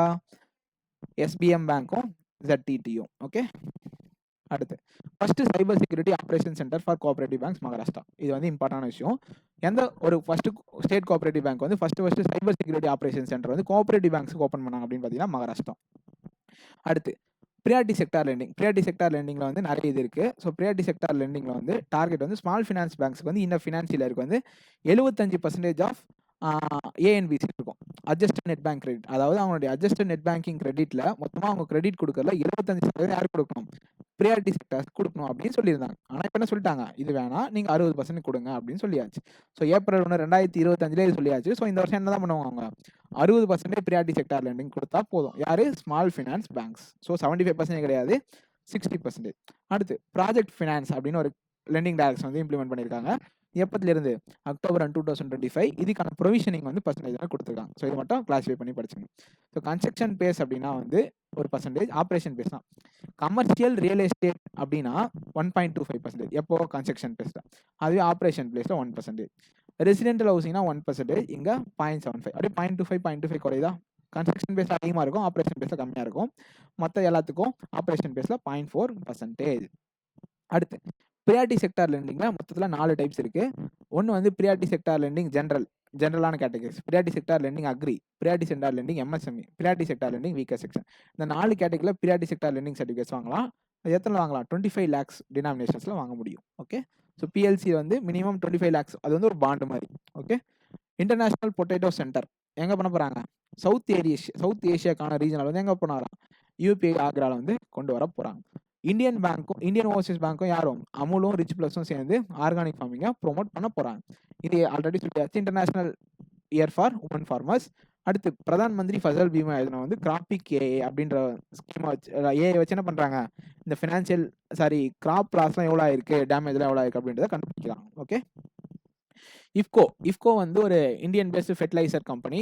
ஸோ ஃபெர்டிலைசர் பெரிய ஆர்கனைசேஷன். அது வந்து அவங்களுடைய நானோ ஃபெர்டிலைசர் பிளான்ட் எங்கே லான்ச் பண்ணுறாங்க? ஃபர்ஸ்ட் பிரேசிலில் லான்ச் பண்ணுறாங்க. ஓகே. அடுத்து ஏபிஎஸ் பேங்க் இல்லை பிரேக். ஏபிஎஸ் பிரேக்கும் BIS ஹெல்மெட், BIS என்ன? Bureau of Indian standards. அந்த ஹெல்மெட்டும் என்ன எப்போத்துலேருந்து இருக்குன்னு சொல்லியிருக்காங்க? ஜனவரி மாதத்துலேருந்து இருக்குன்னு சொல்லியிருக்காங்க. நம்ம பசங்க ஹெல்மெட்டே போட மாட்டாங்க, அதனால ஒன்றும் பிரச்சனை இல்லை. ஆனால் போட்டு தான் ஹெல்மெட், BIS ஹெல்மெட் தான் போடணுமா அப்படின்னு வந்து அவங்க சொல்கிறாங்க. Okay.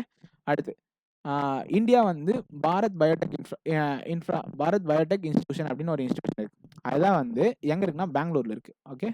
So Bharat Biotech institution இதுதான் வந்து வேர்ல்டுடைய ஃபர்ஸ்ட் மலேரியா வேக்சினான RTS. அது வந்து கேவிக்கு வந்து 2026லேருந்து 2030 வந்து கொடுக்க போகுது. ஓகே. இந்தியாவோட பாரத் பயோடெக் தான் வந்து கொடுக்க போகுது.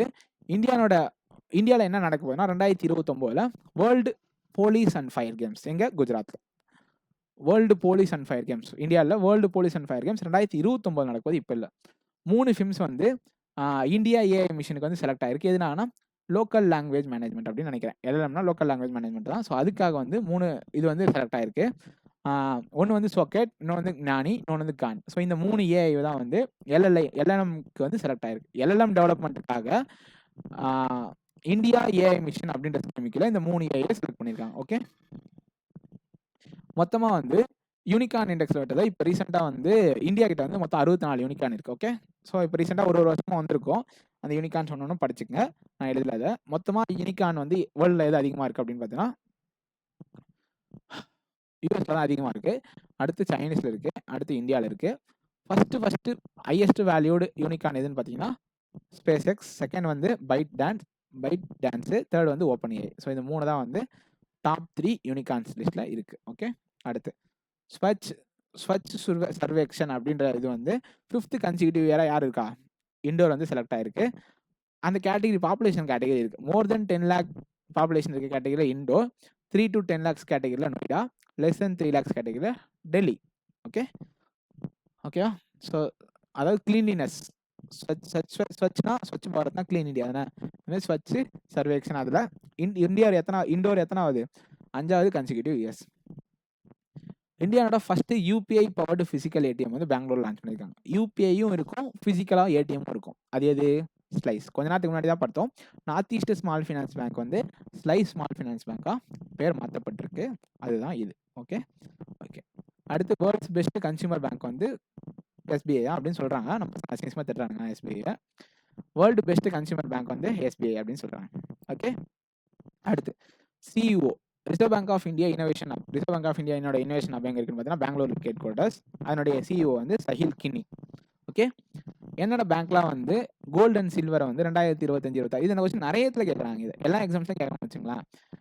எந்த பேங்க்லாம் வந்து கோல்டும் சில்வரும் ரெண்டும் சேர்த்து இல்லாமல் வெறும் கோல்டு மட்டும் இம்போர்ட் பண்ணுறதுக்கு அலோன்னு பார்த்தீங்கன்னா Indian overseas bank, union bank of India and SBI bank. ஸோ இந்த 3 பேங்க்கு மட்டும் தான் ஒன்லி கோல்டு. மற்ற ரிமைனிங் இருக்க எல்லா பேங்க்ஸுக்கும் என்னது, கோல்டும் அலோ பண்ணி கோல்டு இம்போர்ட் பண்ணிக்கலாம், சில்வரும் இம்போர்ட் பண்ணிக்கலாம். ஆனால் இந்த ஐஓபி யூபிஐக்கு மட்டும் தான் என்னது, ஒன்லி கோல்டு மட்டும் தான் இம்போர்ட் பண்ண முடியும். ஓகே, கிரெடிட் அப்ரைசர் வந்து தேவையில்லை அப்படின்னு சொல்லிட்டு நான் இதை ஆல்ரெடி சொல்லிட்டேன். 2.5 lakhs கிரெடிட் அப்ரைசர் தேவையில்லை. கேரேஜ், இந்த பாயிண்ட் வந்து ரொம்ப இம்பார்ட்டன்ட். இது நான் நிறைய இடத்துல பார்த்தேன். இந்த பாயிண்ட் கேரேஜ் ரேட்டிங்ஸ் வந்து எக்ஸ்டர்னல் கிரெடிட் அசெட் இன்ஸ்டியூஷன். இது வந்து ஒரு எக்ஸ்டர்னல் கிரெடிட் அசெட் இன்ஸ்டியூஷன். இது வந்து ஆர்பிஐ வந்து இப்போ ரீசெண்டாக அப்ரூவல் பண்ணிருக்கு. இதை வச்சு ஒரு பெரிய நியூஸ் வந்துச்சு. ஸோ நான் திரும்ப வரப்போ சொல்கிறேன். பட் கேரேஜ் அப்படின்னு ஒரு ஆப்ஷன் இருந்துச்சா, கனமுடின் கேரேஜ்னு போட்டுருங்க, அவ்வளோதான். ஆர்பிஐ வச்சு ஒரு நியூஸ் கேரேஜ்னு கேட்கணும், அது ஆன்சர், அவ்வளோதான். Okay, valuation norms for large collateral. அதாவது இப்போ ஒரு சில கொலேட்டரெல்லாம் நம்ம இப்போ கொலேட்டரல்னா என்னது, அடமானம் வைக்கிறது. அது மீன் அது ஒரு கேரண்டாக கொடுக்குறது. ஒரு லோன் வாங்குறேன்னா அந்த பொருளை வச்சுட்டு நான் லோன் கொடுங்க அப்படின்னு சொல்கிற மாதிரி. அந்த கொலேட்டர் வந்து எல்லா இம்மூவபிள் அசட்ஸ்க்கும் வந்து வேல்யூவேஷன் நார்ம்ஸ் வந்து எவ்ரி 3 years வந்து கண்டிப்பாக பண்ணணும் அப்படின்னு சொல்லியாச்சு. ஓகே, அதே போல் அது வந்து இன்னொரு ரூல்ஸ் என்னன்னா, இப்போ ஒரு வேல்யூவேஷனுடைய இம்மூவபிள் அசட்னுடைய வேல்யூவேஷன் வந்து 50 கோடிக்கு மேலே இருக்குன்னா கண்டிப்பாக 2 இண்டிவிஜுவல் வேல்யூவேஷன் ரிப்போர்ட்ஸ் வந்து தனித்தனியாக ரெடி பண்ணும் அப்படின்றது ஒரு புது நார்ம்ஸ். ஓகே, அடுத்து வந்தன் விகாஸ் கேந்திரா அப்படின்னு வந்து ஒரு இதுக்குள்ள பிஎம் ஜன்மன்னா யாரு, ட்ரைபல் பீப்புள்ஸ்க்காக கொண்டு வந்தது. அது வந்து ஓங்கே ட்ரைப் வந்து அந்தமான் அண்ட் நிக்கோபார் ஐலாண்டில் இருக்காங்க. ஸோ அந்த ட்ரைபல் பீப்புள்ஸ்க்காக என்னது, வந்தன் விகாஸ் கேந்திரானா என்ன, ஸ்கூல்.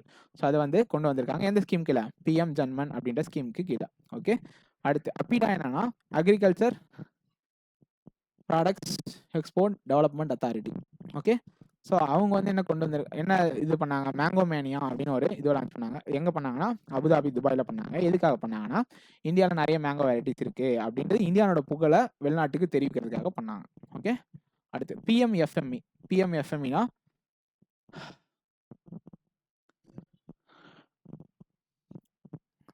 ஒரு நிமிஷம், Pradhan Mantri food and micro enterprises. So இது ஃபுட் தான் நினைக்கிறேன், கன்ஃபார்ம் பண்ணிட்டு சொல்கிறேன். இந்த ஸ்கீம் ரீசெண்டாக கொஞ்சம் ட்ரெண்ட் ஆச்சு.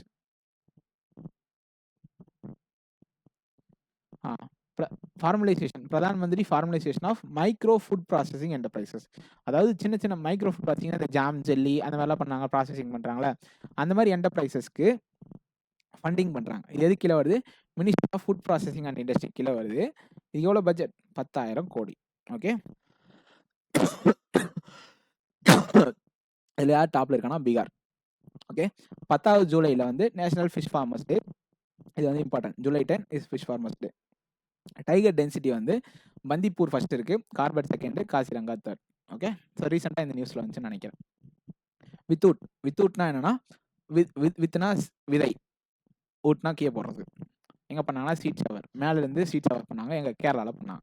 ஓகே, அப்படியே நான் புரிஞ்சு வச்சுட்டேன். So India participate in talisman sabre. Talisman சப்ரேனா என்னன்னா, இது வந்து ஒரு மிலிட்ரி பைபார்ட்னாலும் மிலிட்ரி என்ன சொல்லுவோம் அது பேர், எக்ஸசைஸ், மிலிட்ரி எக்ஸசைஸ். யாருக்கும் நடுவில், ஆஸ்திரேலியாவுக்கும் இந்தியாவுக்கும் நடுவில் தாலிஸ்மான் சப்ரே. இது வந்து இந்தியா ஆஸ்திரேலியா. ஓகே, இந்த ரேர் எர்த் மினரல்ஸ் அதெல்லாம் படிச்சோம்ல. மொத்தமாக ரேர் எர்த் மினரல்ஸ் அப்படின்ட்டு எத்தனை இருக்குன்னு பார்த்தீங்கன்னா 17 இருக்குது. கிரிட்டிக்கல் மினரல்ஸ் வந்து எத்தனை கிளாஸிஃபை பண்ணியிருக்காங்க, 30 கிளாஸிஃபை பண்ணியிருக்காங்க. Okay, so rare earth minerals வந்து 17, கிரிட்டிக்கல்ஸ் வந்து 30. வேர்ல்டு செஸ் டே வந்து ஜூலை 20. ஜூலை 10 வந்து ஃபிஷ் ஃபார்மர்ஸ் டே, ஜூலை 20 வந்து world chess day. World brain day வந்து ஜூலை 22. 2 வேலை செய்யும், எல்லாமே 2 தெரியும். Front brain, back brain, July 22. அப்படி பிஎம்இ டே வந்து சொல்லியாச்சு. 2028 வரைக்கும் எஸ்டாப்ளிஷ் பண்ணியிருக்காங்க, பட் நாட் ஃபார் ஆல். கரெக்டாக 2026 வரைக்கும் தான் 2 வீலர்ஸ்க்குலாம். இது வந்து 4 wheelers, drugs, heavy வெஹிக்கிள்ஸ்க்கு. Pradhan Mantri Ujjwala Yojana இந்த சிலிண்டர் சப்சிடி கொடுக்குறாங்களே, அது வந்து எல்பிஜி சப்சிடிக்கு வந்து இந்த கேட்டகரியில் இந்த ஸ்கீமுக்கில் வாங்கினவங்களுக்கு 300 ரூபா சப்சிடி கொடுக்குறாங்க ஒரு வருஷம் எல்பிஜிக்கும். ஓகே, அடுத்து மெரிட் வந்து நேஷனல் எஜுகேஷன் பாலிசி கீழே தான் கொண்டு வந்தாங்க. இது என்னன்னா, இத்தனை யூனிவர்சிட்டி, இத்தனை ஐடிஎஸ் வந்து நான் கன்ஸ்ட்ரக்ட் பண்ண போகிறோம் அப்படின்ற மாதிரி கொண்டு வந்தாங்க. இதுக்கு எவ்வளோ பட்ஜெட், 4200 கோடி. அதில் 2500 கோடி யார் கொடுத்தா, வேர்ல்டு பேங்க் கொடுத்துருக்கு. Okay, so national education policy 2000 கீழே கொண்டு வந்த ஸ்கீம் தான் என்னது, merit sector. So merit scheme, இதுக்கான பட்ஜெட் வந்து 4200 கோடி. ஓகே, யசோதா ஏஐ வந்து நேஷனல் கமிஷன் ஃபார் உமன் வந்து கொண்டு வந்திருக்காங்க. இதான் என்னது, ஏஐ லிட்ரஸி உமன், அதாவது ஏஐ லிட்ரஸி பற்றி உமன்ஸுக்கு கொண்டு போய் சேர்க்கணும் அப்படின்னு கொண்டு வந்த ஏஐ தான் என்னது, யசோதா ஏஐ. ஓகே, பிரதான் மந்திரி ஆவாஸ் யோஜனா கிராமீன் வந்து 2016 கொண்டு வந்தாங்க. இதுக்கு சொல்லியிருப்போம் 1.2 lakhs 1.3 lakhs அப்படின்னு சொல்லியாச்சு. டார்கெட் 2024-25 ஃபினான்ஷியல் இருந்து 2028-29 வரைக்கும் இதோட ஸ்கீம் இருக்கு. ஓகே, இது வரைக்கும் கட்டின வீடு இல்லாமல் அடிஷனலாக 2 கோடி வீடு நாங்கள் கட்ட போகிறோம் அப்படின்னு சொல்லியிருக்காங்க. So 2 crore additional houses will be constructed. அதுக்கப்புறம் இன்டர்நேஷனல் சோலார் அலைன்ஸ் வந்து 2021 சிஓபி 21 தான் வந்து ஃபர்ஸ்ட் சைன் பண்ணாங்க. இதில் 107வது கண்ட்ரி என்ன வந்திருக்கு, மால்டோவா வந்திருக்கு. ஓகே, அடுத்து ஈஸ்டாம் வந்து 2021 கொண்டு வந்தாங்க. ஈஸ்டாம்னா என்னது, ministry of labour and employment கீழே வரும். இது யாருக்காக, அந்த அன்ஆர்கனைஸ்ட் செக்டார்ஸ் பீப்புள் இருக்காங்களா, ஒர்க்கர்ஸ் இருக்காங்களா, அவங்களுக்காக கொண்டு வந்த ஸ்கீம் தான் ஈஸ்டாம் போர்ட்டல். அந்த ஈஸ்டாம் போர்ட்டல் என்ன ஸ்கீம்ஸ்லாம் வருது, எஸ்பிஐ, ஜேஜேபிஐ, 100 நாள் வேலை திட்டம், ஸ்வநிதி, பிஎம் மத்ஸ்யா சம்படா யோஜனா, ஆவாஸ் யோஜனா அர்பன், ஆவாஸ் யோஜனா கிராமன், அப்புறம் ஜெயினா வந்து ஆயுஷ்மான் பாரத் மிஷன் அப்படின்னு ஒன்று வரும். ஒன் நேஷன் அந்த கான்செப்ட் வரும். அடுத்து வந்து இது வந்து நான் சொன்னேன், இந்த குழந்தை பிறந்தா தருவாங்க. எவ்வளோனா, ஃபர்ஸ்ட் குழந்தை வந்து 5000 தருவாங்க. செகண்ட் குழந்தை பொன் குழந்தையா இருந்தால் 6000 தருவாங்க இந்த ஸ்கீம் கீழே. அவ்வளோதான். அடுத்து என்எஃபிஎஸ், அடுத்து பிஎம் கிசான். இந்த 14 ஸ்கீமை இன்டர்ஜெக்ட் பண்ணதான் என்னது, ஈஸ்டாம் போர்ட்டல். வைப்ரண்ட் வில்லேஜ் ப்ரோக்ராம் வந்து பேஸ் 1 2023 லான்ச் பண்ணாங்க. ஆனால் இப்போ பேஸ் 2 போயிட்டு இருக்கு. ஓகே, எப்போனா 2028-29 வரைக்கும் என்னோட பட்ஜெட் வந்து 6839 கோடி. ஓகே, நான் சிம்பிளாக சொல்லிட்டு போயிடுவேன், ஆனால் ஞாபகம் வச்சது கஷ்டம் தான். 5 ஓகே, அங்கே எழுது அது பைத்தியம். ஓகே, ஆக்சிஸ் பேங்க் வந்து லாக் எஃப்டி அப்படின்ற வந்து ஒரு புது ப்ராடக்ட் லான்ச் பண்ணியிருக்காங்க. சேவிங்ஸ் ப்ரோ யார் லான்ச் பண்ணது, Jio payments bank. Axis bank வந்து லாக் எஃப்டின்ற வந்து லான்ச் பண்ணியிருக்காங்க. அதாவது நடுவில் வந்து ப்ரீமேச்சராக விட்ரால் பண்ணக்கூடாது. ஸோ அதனால லாக் எஃப்டி அப்படின்னு சொல்லிட்டு லான்ச் பண்ணியிருக்காங்க. நியூ யூபிஐ ரூல்ஸ் வந்து என்னன்னா, பேலன்ஸ் என்கொயரி வந்து ஒரு நாளைக்கு ஒரு யூபிஐயில் 50 முறைக்கு மேலே பண்ணக்கூடாது. இது வந்து ஆகஸ்ட் 1 இம்ப்ளிமெண்ட் பண்ணுறாங்க. ஓகே, யூபிஐ ஆட்டோ பே வந்து ஒன்லி நான் பீக் ஹவர்ஸ். பீக் ஹவர்ஸ் வந்து யூபிஐ ஆட்டோ பே வந்து எலிஜிபிள் கிடையாது. இந்த பீக் ஹவர்ஸ்க்கு வந்து நிறைய கிளாசிஃபிகேஷன் கொடுத்துருப்பாங்க. அந்த பீக் ஹவர்ஸ்லாம் என்ன பண்ண முடியாது, யூபிஐ ஆட்டோ பே வந்து பண்ண முடியாது. ஓகே, அக்கௌண்ட் இன்ஃபர்மேஷன் ரெக்வஸ்ட், நம்ம அக்கௌண்ட் இன்ஃபர்மேஷன் ரெக்வஸ்ட்டோடு கொடுக்கலாம். ஒரு நாளைக்கு 25 அட்டம் கொடுக்கலாம். பேலன்ஸ் வந்து 50 நாளைக்கு செக் பண்ணலாம். அக்கௌண்ட் இன்ஃபர்மேஷன் ரெக்வஸ்ட்டை 25 முறை பண்ணலாம் ஒரு நாளைக்கு. ஓகே, அடுத்து எக்ஸிம் பேங்க் வந்து எமிரேட்ஸ் இருக்குல்ல, ஆப்பிரிக்கானோட எமிரேட்ஸ் பேங்க்கு, அதுக்கு வந்து $40 மில்லியன் வந்து கிரெடிட் லைன் வந்து கொடுத்துருக்காங்க. யாரு, இந்தியாவில் இருக்க export import bank of India. இது வந்து EBID emirate banks, Africa emirates பேங்க்கு, அதுக்கு வந்து $40 மில்லியன் வந்து கிரெடிட் லைன் கொடுத்துருக்காங்க. அடுத்து கோல்டு எக்ஸ்பிரஸ் வந்து சவுத் இந்தியன் பேங்க் வந்து புதுசாக லான்ச் பண்ணியிருக்காங்க. ஓகே, ஸோ கோல்டு எக்ஸ்பிரஸ் யார் லான்ச் பண்ணது? ஃபாஸ்ட்டாக கோல்டு லோன் கொடுப்பாங்க, அதனால கோல்டு எக்ஸ்பிரஸ். இது வந்து சவுத் இந்தியன் பேங்க் வந்து லான்ச் பண்ணியிருக்காங்க. பஞ்சாப் நேஷனல் பேங்க் தான் first start up centric branch Delhi. Start up மட்டும் வச்சு ஒரு பேங்க் லான்ச் பண்ணியிருக்காங்க, பிரான்ச் லான்ச் பண்ணியிருக்காங்க. யாரு? Punjab national bank. எங்கே பண்ணியிருக்காங்க? டெல்லியில் பண்ணியிருக்காங்க. Executive director of international monetary fund யாரு? ஊர்ஜித் பட்டேல். ஒன்று சொன்னேன், என்ன சொன்னேன்? இங்கே வந்துச்சு. ஆர்பிஐஹெச்னோட சிஇஓ யாருன்னு சொன்னா கின்னி அப்படின்னு சொல்லிட்டு ஒருத்தர் சொன்னேன், சைல் கின்னி அப்படின்னு சொல்லிட்டேன். ஸோ அது வந்து ஞாபகம் வச்சுங்க. அடுத்து prudential norms on credit risk weighted asset ரேஷியோவா? ஓகே, இது எவ்வளோனா ஆர்ஆர்பிஸ்க்கு வந்து இம்ப்ளிமெண்ட் பண்ணியிருக்காங்க. மினிமம் சிஆர்ஆர் எவ்வளோ இருக்குன்னா credit risk weighted asset ratio வந்து 9%. இது மட்டும் ஞாபகம் வச்சுன்னா போதும். சிஆர்ஆர் 9% வந்து மினிமம் மெயின்டைன் பண்ண யார் சொல்லியிருக்காங்க? ஆர்ஆர்பிஸ்க்கு சொல்லியிருக்காங்க. எப்போ? ஏப்ரல் 1 சொல்லியாச்சு. கோல்டு மானிட்டைசேஷன் ஸ்கீம் சொல்லியிருக்கேன். இது வந்து மார்ச் 2025 இது மட்டும் தான் வரும். இது ரெண்டும் கிடையாது, டிஸ்கன்டினியூ பண்ணியாச்சுன்னு சொன்னேன். இதுக்கான டைம் டியூரேஷனையும் எக்ஸ்பிளைன் பண்ணேன். ஓகே, அடுத்து அப்புறம் E6.0 ரிஃபார்ம்ஸ் இண்டெக்ஸ் வந்து பப்ளிக் செக்டார் பேங்க்ஸுக்கு வந்து லான்ச் பண்ணாங்க. இதில் டாப் பர்ஃபார்மர் வந்து யாருன்னு பார்த்தீங்கன்னா டாப் இம்ப்ரூவர் யாருன்னா Punjab and Sindh bank. Okay, Punjab and Sindh bank தான் என்னது E6.0 ரிஃபார்ம்ஸ் இண்டெக்ஸுக்கு கீழே ஃபினான்ஷியல் இயர் 2024க்கான டாப் இம்ப்ரூவர் வந்து பஞ்சாப் அண்ட் சிந்த் பேங்க். ஆனால் தலைவர் தான் டாப்ல இருக்காரு அப்படின்னு சொல்றாங்க, எனக்கு தெரியல. இது வந்து நான் எக்ஸ்பிளைன் பண்ணிட்டேன் யூபிஎஸ் ஃபுல்லாக, லம்சம் பேமெண்ட் எல்லாமே. அடுத்து ஆர்பிஐ சிட்டிசன் சார்ட்டர், இது வந்து இம்பார்ட்டன்ட். ஆர்பிஐ உள்ள போனீங்கன்னா சிட்டிசன் சார்ட்டர்னு ஒரு தனி போர்ட்டலே இருக்கும். ஓகே, இதில் என்னன்னா சர்வீஸ் டெலிவரி, நம்ம வித்தியாசமான ரெக்வஸ்ட்லாம் கேட்போம்ல, ஸோ அது எல்லாத்துக்குமே வந்து இவங்க சர்வீஸ் பண்ணுவாங்க. இதில் மொத்தமாக 204 கொரிஸ் இருக்கு. நல்லா கவனி, 204 கொரிஸ் இருக்கு. இதில் அதில் 11 சர்வீஸ்க்கு வந்து இப்போ ரீசனலாக வந்து டைம் லைன்ஸை குறைச்சாங்க. ஐ மீன் இத்தனை நாளில் தான் நாங்கள் பண்ணுவோம் அப்படின்னு சொல்லிட்டு இருந்ததை ரீசெண்டாக குறைச்சாங்க. இது எப்போ இம்ப்ளிமெண்ட் பண்ணாங்க? ஜூலை 1, 2025. இது எல்லாத்துக்குமே இம்ப்ளிமெண்ட் பண்ண டைம் தெரியுமான்னு கேட்டால் அவசியம் இல்லை. ஒரு சில டெட்லைன்ஸ் இருக்கலாம், அது மட்டும் தெரிஞ்சால் போதும். இந்த 204ல் பிரவாகா அப்படின்னு இருக்குல்ல, அந்த பிரவாகா கீழே 180 கொரிஸ் இருக்கு. ஆஃப்லைனில் ஒரு 14 கொரிஸ் பண்ணுறாங்க, மித்த 10 கொரிஸ் வந்து ஆன்லைனில் பண்ணுறாங்க. ஆல்ரெடி சொல்லியாச்சு, குபேர் வந்து 75 crores அப்படின்னு ஒரு பாயிண்ட் சொன்னேன். அது இல்லாமல் ஆடிட்டர் அலோகேஷன் சிஸ்டம் AASம் குபேர் என்ன பண்ணுறாங்க, இந்த 10 கொரி ஆன்லைன் இருக்கிறத அட்டன் பண்ணுறாங்க. ஸோ 184 வந்து 180 வந்து பிரவாகா, 14 வந்து ஆஃப்லைன், 10 வந்து Kuber and auditor allocation system கீழே ஒர்க் ஆகுது. SBI வந்து ரீசெண்டாக என்ன பண்ணுறாங்கன்னா டிஸ்கண்டினியூ பண்ணுறாங்க. என்னன்னா இன்சூரன்ஸ் கவரேஜ் கொடுத்துருந்தாங்க. கிரெடிட் கார்டுக்கு வந்து இன்சூரன்ஸ் கவரேஜ் இருந்துச்சு. என்ன கவரேஜ்? ஏர் ஆக்சிடென்ட் இன்சூரன்ஸ் கவரேஜ் இருந்துச்சு. அது நாங்கள் தரமாட்டோம் அப்படின்னு சொல்லிட்டு டிஸ்கண்டினியூ பண்ணியாச்சு. ஏன்னா இவங்க சும்மா ஃப்ளைட் வந்து கீழே உடைக்கிறானுங்க, அதனால் நாங்கள் கூத்துட்டு வந்து பார்த்துட்டு இருக்க முடியாது அப்படின்னு சொல்லியாச்சு. ஸோ இந்த பாயிண்ட் தான் சொன்னால் கேரேஜ் குளோபல் IFSC லிமிடெட் வந்து என்ன அப்ரூவல் வாங்கியிருக்கு?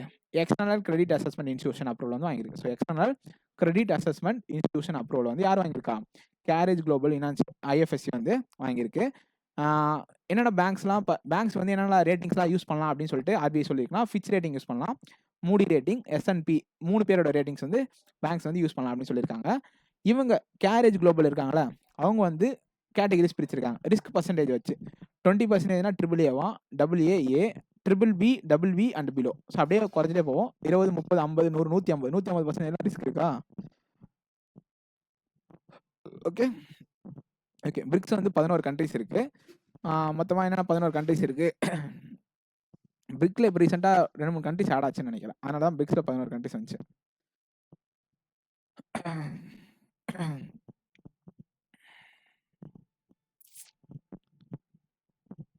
பிரிக்ஸ் யார் எஸ்டாப்ளிஷ் பண்ணா? New development bank. So BRICS வந்து நியூ டெவலப்மெண்ட் பேங்க்ஸ் தான் வந்து எஸ்டாப்ளிஷ் பண்ணாங்க. பிரிக்ஸில் புதுசாக யாரெல்லாம் வந்தாங்க அப்படின்னு பார்த்தோன்னா,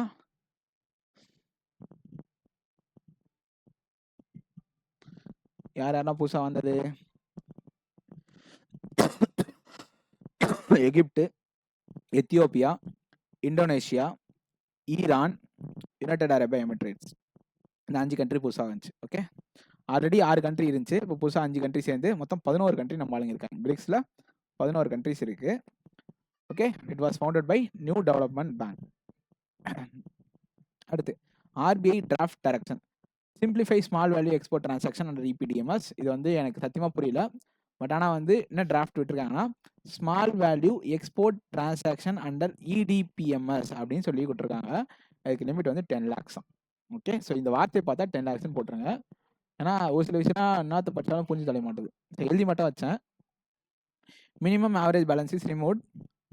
இட் அஃபெக்ட் ஆன் நான் இன்ட்ரெஸ்ட் இன்கம். அதாவது மினிமம் ஆவரேஜ் பேலன்ஸ் வந்து ரிமூவ் பண்ணிட்டாங்களா, அது எதில் அஃபெக்ட் ஆகும் அப்படின்னு கேட்டாங்கன்னா, அவங்களுடைய நான் இன்ட்ரெஸ்ட் இன்கம்ல அஃபெக்ட் ஆகும். ஏன்னா அது என்ன கிடையாது, இன்ட்ரெஸ்ட் வர இன்கம் கிடையாது, அது நான் இன்ட்ரெஸ்ட் இன்கம். கரெக்டாக? ஸோ நான் இன்ட்ரெஸ்ட் இன்கம்ல வந்து அது அஃபெக்ட் ஆகும். ஏன்னா அது ஒரு எந்த ஒரு இன்ட்ரெஸ்ட்டுமே இல்லாமல் கிடைக்கிற ஒரு ப்ராஃபிட் தானே. சும்மா சும்மா மினிமம் பேலன்ஸ் சார்ஜ்னு போட்டுக்கலாம்ல, அந்த மாதிரி.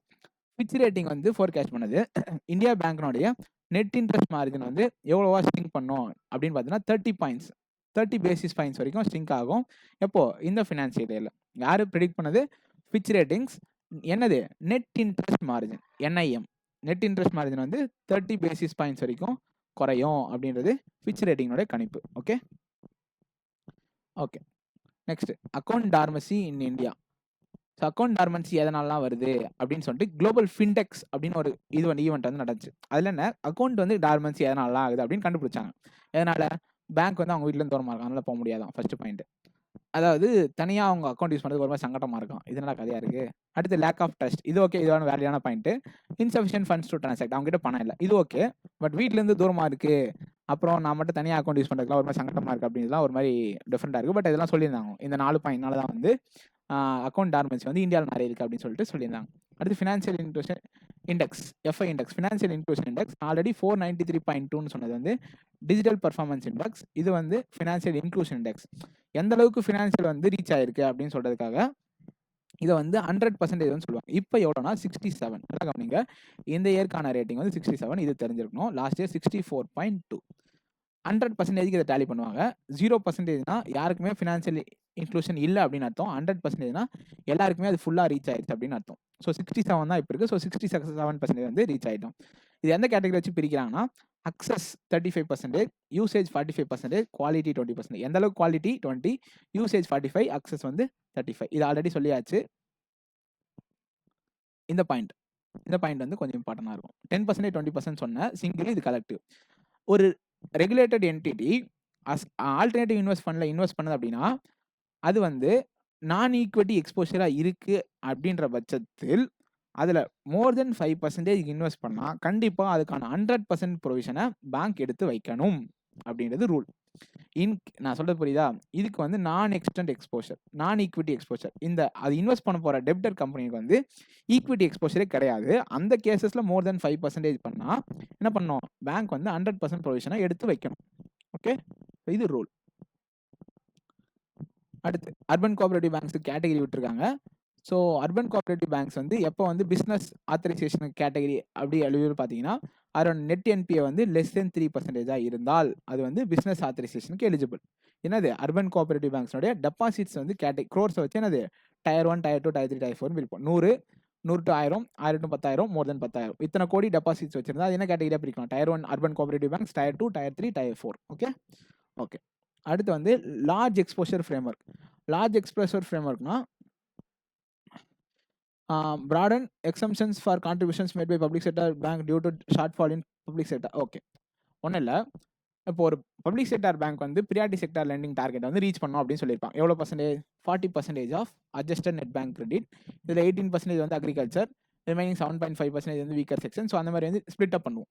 இன்கேஸ் அவங்க ஷார்ட் ஃபால் ஆயிடுச்சுன்னா என்ன பண்ணுவாங்க அப்படின்னா, அதுக்கு முன்னாடி நபார்டுக்கு மட்டும் தான் கொடுத்துட்டு இருந்தாங்க. ஓகே, அந்த ஷார்ட் ஃபால் ஆகாத நபார்டு கொடுத்துருந்தாங்க. இப்போ இதுக்கப்புறம் யாருக்கெல்லாம் கொடுக்கலாம்னு சொல்லியிருக்காங்க? நபார்டு கொடு, நேஷனல் ஹவுசிங் போர்டு கொடு, சிட்பிக் கொடு, முத்ரா கொடு. எல்லாருக்குமே என்ன பண்ணலாம்? அந்த shortfall exemption large exposure framework வந்து கொடுக்கலாம் அப்படின்னு சொல்லிட்டு சொல்லியாச்சு. ஓகே, அடுத்து ஸ்ட்ரிப்ஸ் அப்படின்னா separate trading of registered interest principal of securities அப்படின்றது வந்து ஒரு 0 கூப்பன் பாண்ட்ஸ். எது மூலியமா பண்ண போகிறோம்? இதை குபேர் மூலியமா பண்ண போகிறோம். இது எதுக்காக? கவர்மெண்ட் அண்ட் ஸ்டேட் செக்யூரிட்டிஸை வந்து நம்ம ட்ரேடிங் பண்ணுறதுக்காக யூஸ் பண்ணுறது தான் வந்து இந்த பாண்ட். ஸ்ட்ரிப்ஸ்னா என்னது? Separate trading of registered interest and principal of securities. Okay, so register அதாவது தனியாக ரெஜிஸ்டர் பண்ணியிருக்க செக்யூரிட்டிஸ் மட்டும் ட்ரேட் பண்ணுறதுக்காக இருக்க போர்ட்டல் பேர் தான் ஸ்ட்ரிப்ஸ். இது எது கீழே வருது? குபேர்க்குள்ளே வருது. இது வந்து 0 கூப்பன் பாண்ட்ஸ் அப்படின்னு சொல்லலாம். இது வந்து எதுக்கெல்லாம் இப்போ அப்ளிகபிள் பார்த்தீங்கன்னா, state and government, central government security bonds எல்லாத்துக்குமே வந்து applicable. Only securities with maturity less than 14 years. 14 வருஷத்துக்கு கீழே மெச்சூரிட்டி இருக்கணும். அதுக்கப்புறம் மினிமம் 1000 கோடியாக இருக்கணும். அதை மட்டும் தான் என்ன பண்ண முடியும்? இதில் இம்ப்ளிமெண்ட் பண்ண முடியும். ஓகே. அடுத்து payment council of India. Payment council of India வந்து ஒன்று சொல்லியிருக்கு. எம்டிஆர்னா என்னன்னா மெர்ச்சன்ட் டிஸ்கவுண்ட் ரேட். ஸோ மெர்ச்சன்ட்டுக்கு நம்ம பேமெண்ட் பண்ணுறப்ப டிஸ்கவுண்ட் ஆகுதுல்ல, அதை வந்து இப்போதைக்கு 0.3% சார்ஜ் பண்ணலாம் அப்படின்னு சொல்லி மட்டும் தான் இருக்காங்க. பட் ஆனால் இது வந்து உண்மை கிடையாது அப்படின்னு சொல்லியிருக்காங்க. இது வந்து நியூஸில் வந்துச்சு, ஆனால் இது உண்மை கிடையாது. ஆக்சுவலாக இப்போதைக்கு என்ன பாலிசினா 0 எம்டிஆர் பாலிசி ஃபார் யூபிஐ. எந்த ஒரு மெர்ச்சன்ட் டிஸ்கவுண்ட் ரேட்டும் கிடையாது யூபிஐக்கு. எங்க பேமெண்ட் கவுன்சில் ஆஃப் இந்தியா அப்படி தான் சொல்லியிருக்காங்க. ஓகே. ப்ரியாரிட்டி செக்டார் லெண்டிங் வந்து எந்த அளவுக்கு ஃபோக்கஸ் பண்ணோம் அப்படின்னு சொல்லியிருப்பாங்க. ஒரு இடத்துல வந்து ப்ரியாரிட்டி செக்டார் லெண்டிங் வந்து ரீச்சே ஆகலை அப்படின்னா அந்த இடத்துல 125% கேர் கொடுக்கணும். ஒரு இடத்துல ஐயா இருக்குது அப்படின்னா அந்த இடத்துல 90% கேர் கொடுக்கணும் அப்படின்னு சொல்லியிருக்காங்க. அதுக்கப்புறம் லோன் லிமிட் வந்து இருக்கு. ப்ரியாரிட்டி லோன் லிமிட் இதை வச்சுலாம் வாங்கலாம் அப்படின்றது வந்து ப்ரியாரிட்டி செக்டார் லெண்டிங் லோன் இருக்குல்ல. ஒரு நெகோசியபிள் வேர்ஹவுஸ் ரிசிப்ட்ஸ் அப்படின்னா என்னன்னா, வேர்ஹவுஸ் ரிசிப்ட் வச்சு ஹையஸ்ட்டாக வந்து ஒரு இண்டிவிஜுவல் வந்து 90 லட்ச ரூபா வரைக்கும் லோன் வாங்க முடியும். அதாவது வேர்ஹவுஸ்னா ஒரு குடோனில் வந்து நம்மளுடைய பொருளை வச்சுட்டு அங்கே ஒரு ரிசிப்ட் தருவாங்க. அந்த ரிசிப்ட் வச்சு நம்ம பேங்க்ல லோன் வாங்கிக்கலாம். அந்த அக்ரிகல்ச்சர் ப்ராடக்ட்ஸ் தான். அக்ரிகல்ச்சர் ப்ராடக்ட்ஸ் வச்சு லோன் வாங்கிக்கலாம். அதே ஒரு கார்பரேட் ஃபார்மர்னா அவரோட அக்ரிகல்ச்சர் ஹைப்போதிகேஷன் பண்ணி 4 crores வரைக்கும் வாங்க முடியும்.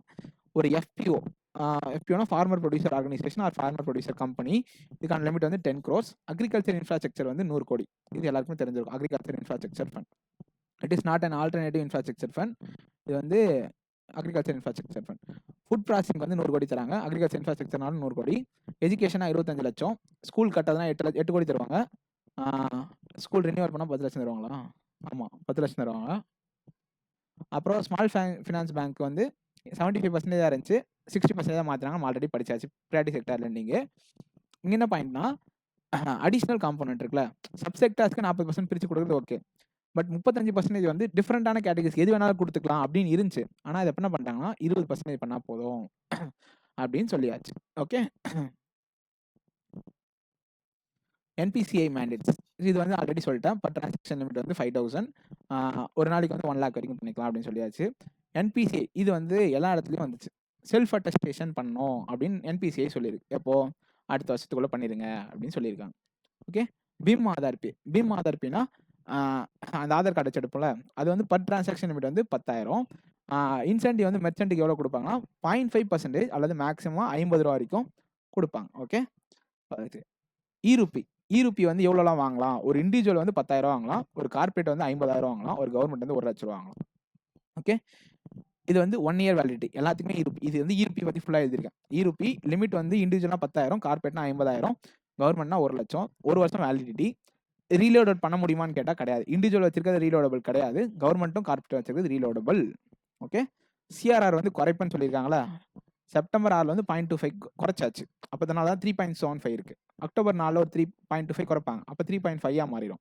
அடுத்து 3.25 மாறிடும். அடுத்து 3 மாறிடும். ஓகே. அக்டோபர் 4 வந்து ஒரு 0.25 குறைச்சிருப்பாங்க. சரி, ஏதோ 4 விதமாக குறைப்பாங்க. 4 குறைச்சி 3% மாற்றுவாங்க ஃபைனலாக. ஆர்பிஐ வந்து இந்த பணம்லாம் பிரிக்கிற கேஷ் கவுண்டிங் மிஷின் இருக்குல்ல, ஸோ அந்த கேஷ் கவுண்டிங் மிஷின் வந்து பிஐ காம்ப்ளியன்ட் இது என்னப்பா காம்ப்ளியன்ட் கேஷ் ஸ்டார்டிங் மிஷின், கேஷ் தான் அது எழுதி வச்சிருக்கேன். பிஐ காம்ப்ளியன்ட் கேஷ் ஸ்டார்டிங் மிஷின்ஸ் வந்து யூஸ் பண்ணோம். எப்போ? நவம்பர் 1 இருந்து. அதாவது அந்த கேஷ்லாம் செக் பண்ணதில்ல, அந்த மிஷின் வந்து அந்த இதில் தான் யூஸ் பண்ணோம். அடுத்து ஆர்ஆர்பி வந்து ஸ்டாக் எக்ஸ்சேஞ்சுக்குள்ளே வரணும் அப்படின்னா மினிமம் 300 கோடி நெட்ஒர்த் வச்சிருக்கணும். சிஆர் வந்து 9% மெயின்டைன் பண்ணணும்னு சொல்லியிருக்காங்க. அது ஒரு நியூஸு. அடுத்து ஆப்ரேட்டிங் ப்ராஃபிட் 15 கோடி வச்சிருக்கணும். ரிட்டர்ன் ஆன் ஈக்விட்டி 10% மேலே வச்சிருக்கணும். அடுத்து ஆர்பிஐனோட கோல்டு வந்து இவ்வளோ வேல்யூஸ் இருக்குது. இது வந்து இம்பார்ட்டன்ட். இது ரீசெண்டாக நிறைய இடத்துல அடி வாங்குச்சு. என்ன அடி வாங்குச்சு? Agency commission rates. இப்போ ரிசர்வ் பேங்க் ஆஃப் இந்தியா வந்து ஒரு விஷயத்தை பண்ணுது அப்படின்னா பேங்க்கு கமிஷன் கொடுக்கும். ஒரு கவர்மெண்ட் ரிசிப்ட் கொடுக்குது அப்படின்னா எப்போ? ஏப்ரல் 1 இம்ப்ளிமெண்ட் பண்ணியாச்சு. கவர்மெண்ட் ரிசிப்ட் பிசிக்கல் மோட் கேஷாக வந்து பேங்க்கில் கொடுக்குது. நீங்கள் வந்து அதை ஒரு கஸ்டமருக்கு கொடுக்கணும் அப்படின்னா ஒரு டிரான்சாக்ஷனுக்கும் நம்மளுக்கு 40 ரூபா கமிஷன் உண்டு. அதுவே எலக்ட்ரானிக் மோடில் நமக்கு ட்ரான்ஸ்ஃபர் பண்ணி அதை நம்ம வந்து கஸ்டமருக்கு கொடுக்கணும் அப்படின்னா 12 ரூபா நம்மளுக்கு கமிஷன் உண்டு. அதுவே ஒரு பென்ஷன் நம்ம ஒரு கஸ்டமருக்கு பேமெண்ட் பண்ணுறோம் அப்படின்னா 80 ரூபா நமக்கு கமிஷன் உண்டு. அதுவே மற்ற எல்லாத்துக்குமே வந்து ஒரு 100 ரூபாய்க்கும் 7 ரூபா வந்து கமிஷன். ஓகே. ஸோ இந்த 4த்துக்கும் புரிஞ்சுக்கணும். இது வந்து மாற்றினாங்க, வேறு அமௌண்ட்டாக இருந்துச்சு, இது மாற்றினாங்க. அடுத்து ஆத்தரைஸ்டு கேட்டகரி 1 டீலர் பேங்க்ஸ் வந்து ஷிப்பிங் பில்ஸ் வந்து அப் டு 10 lakhs வரைக்கும் எந்த ஒரு ப்ரொசீஜரும் தேவையில்லை அப்படின்னு சொல்லியிருக்காங்க. அடுத்து deposit taking housing finance companies. இந்த கொஸ்டின் வந்து லாஸ்ட் இயர் ஆர்ஆர்பிபிஎம் ஐபிஎஸ் கிளர்க் மிஸ்ல கேட்டாங்க. டெபாசிட் டேக்கிங் ஹவுசிங் ஃபினான்ஸ் கம்பெனிஸ்னோட லிக்விட் அசெட்ஸ் வந்து எவ்வளோ இருக்கணும்? 14% இருக்கணும். அதுக்கு முன்னாடி 13% இருந்துச்சு. அது எப்பத்துலேருந்து மாத்துனாங்கன்னா, ஜான் 1 இந்த வருஷத்துலேருந்து 14% ஆயிருக்கணும் அப்படின்னு சொல்லியாச்சு. ஓகே. அடுத்து 1100 கோடி வந்து ஏசிஎம்இ சோலார் ஹோல்டிங்ஸோட ராஜஸ்தான்ல இருக்கு. அதுவும் எஸ்பிஐயும் கொலாப் பண்ணியிருக்காங்க. அடுத்து சேஃப் செகண்ட் அக்கௌண்ட் அப்படின்னு யார் கொண்டு வந்திருக்கா? ஏர்டெல் பேமெண்ட்ஸ் பேங்க் கொண்டு வந்திருக்காங்க. இ-ரூபி P2P digital gift and EB வந்து பேங்க் ஆஃப் பரோடா கொண்டு வந்திருக்காங்க. இதை நான் ஆல்ரெடி சொல்லிட்டேன். ஓகே. ஸோ அவ்வளோதான்.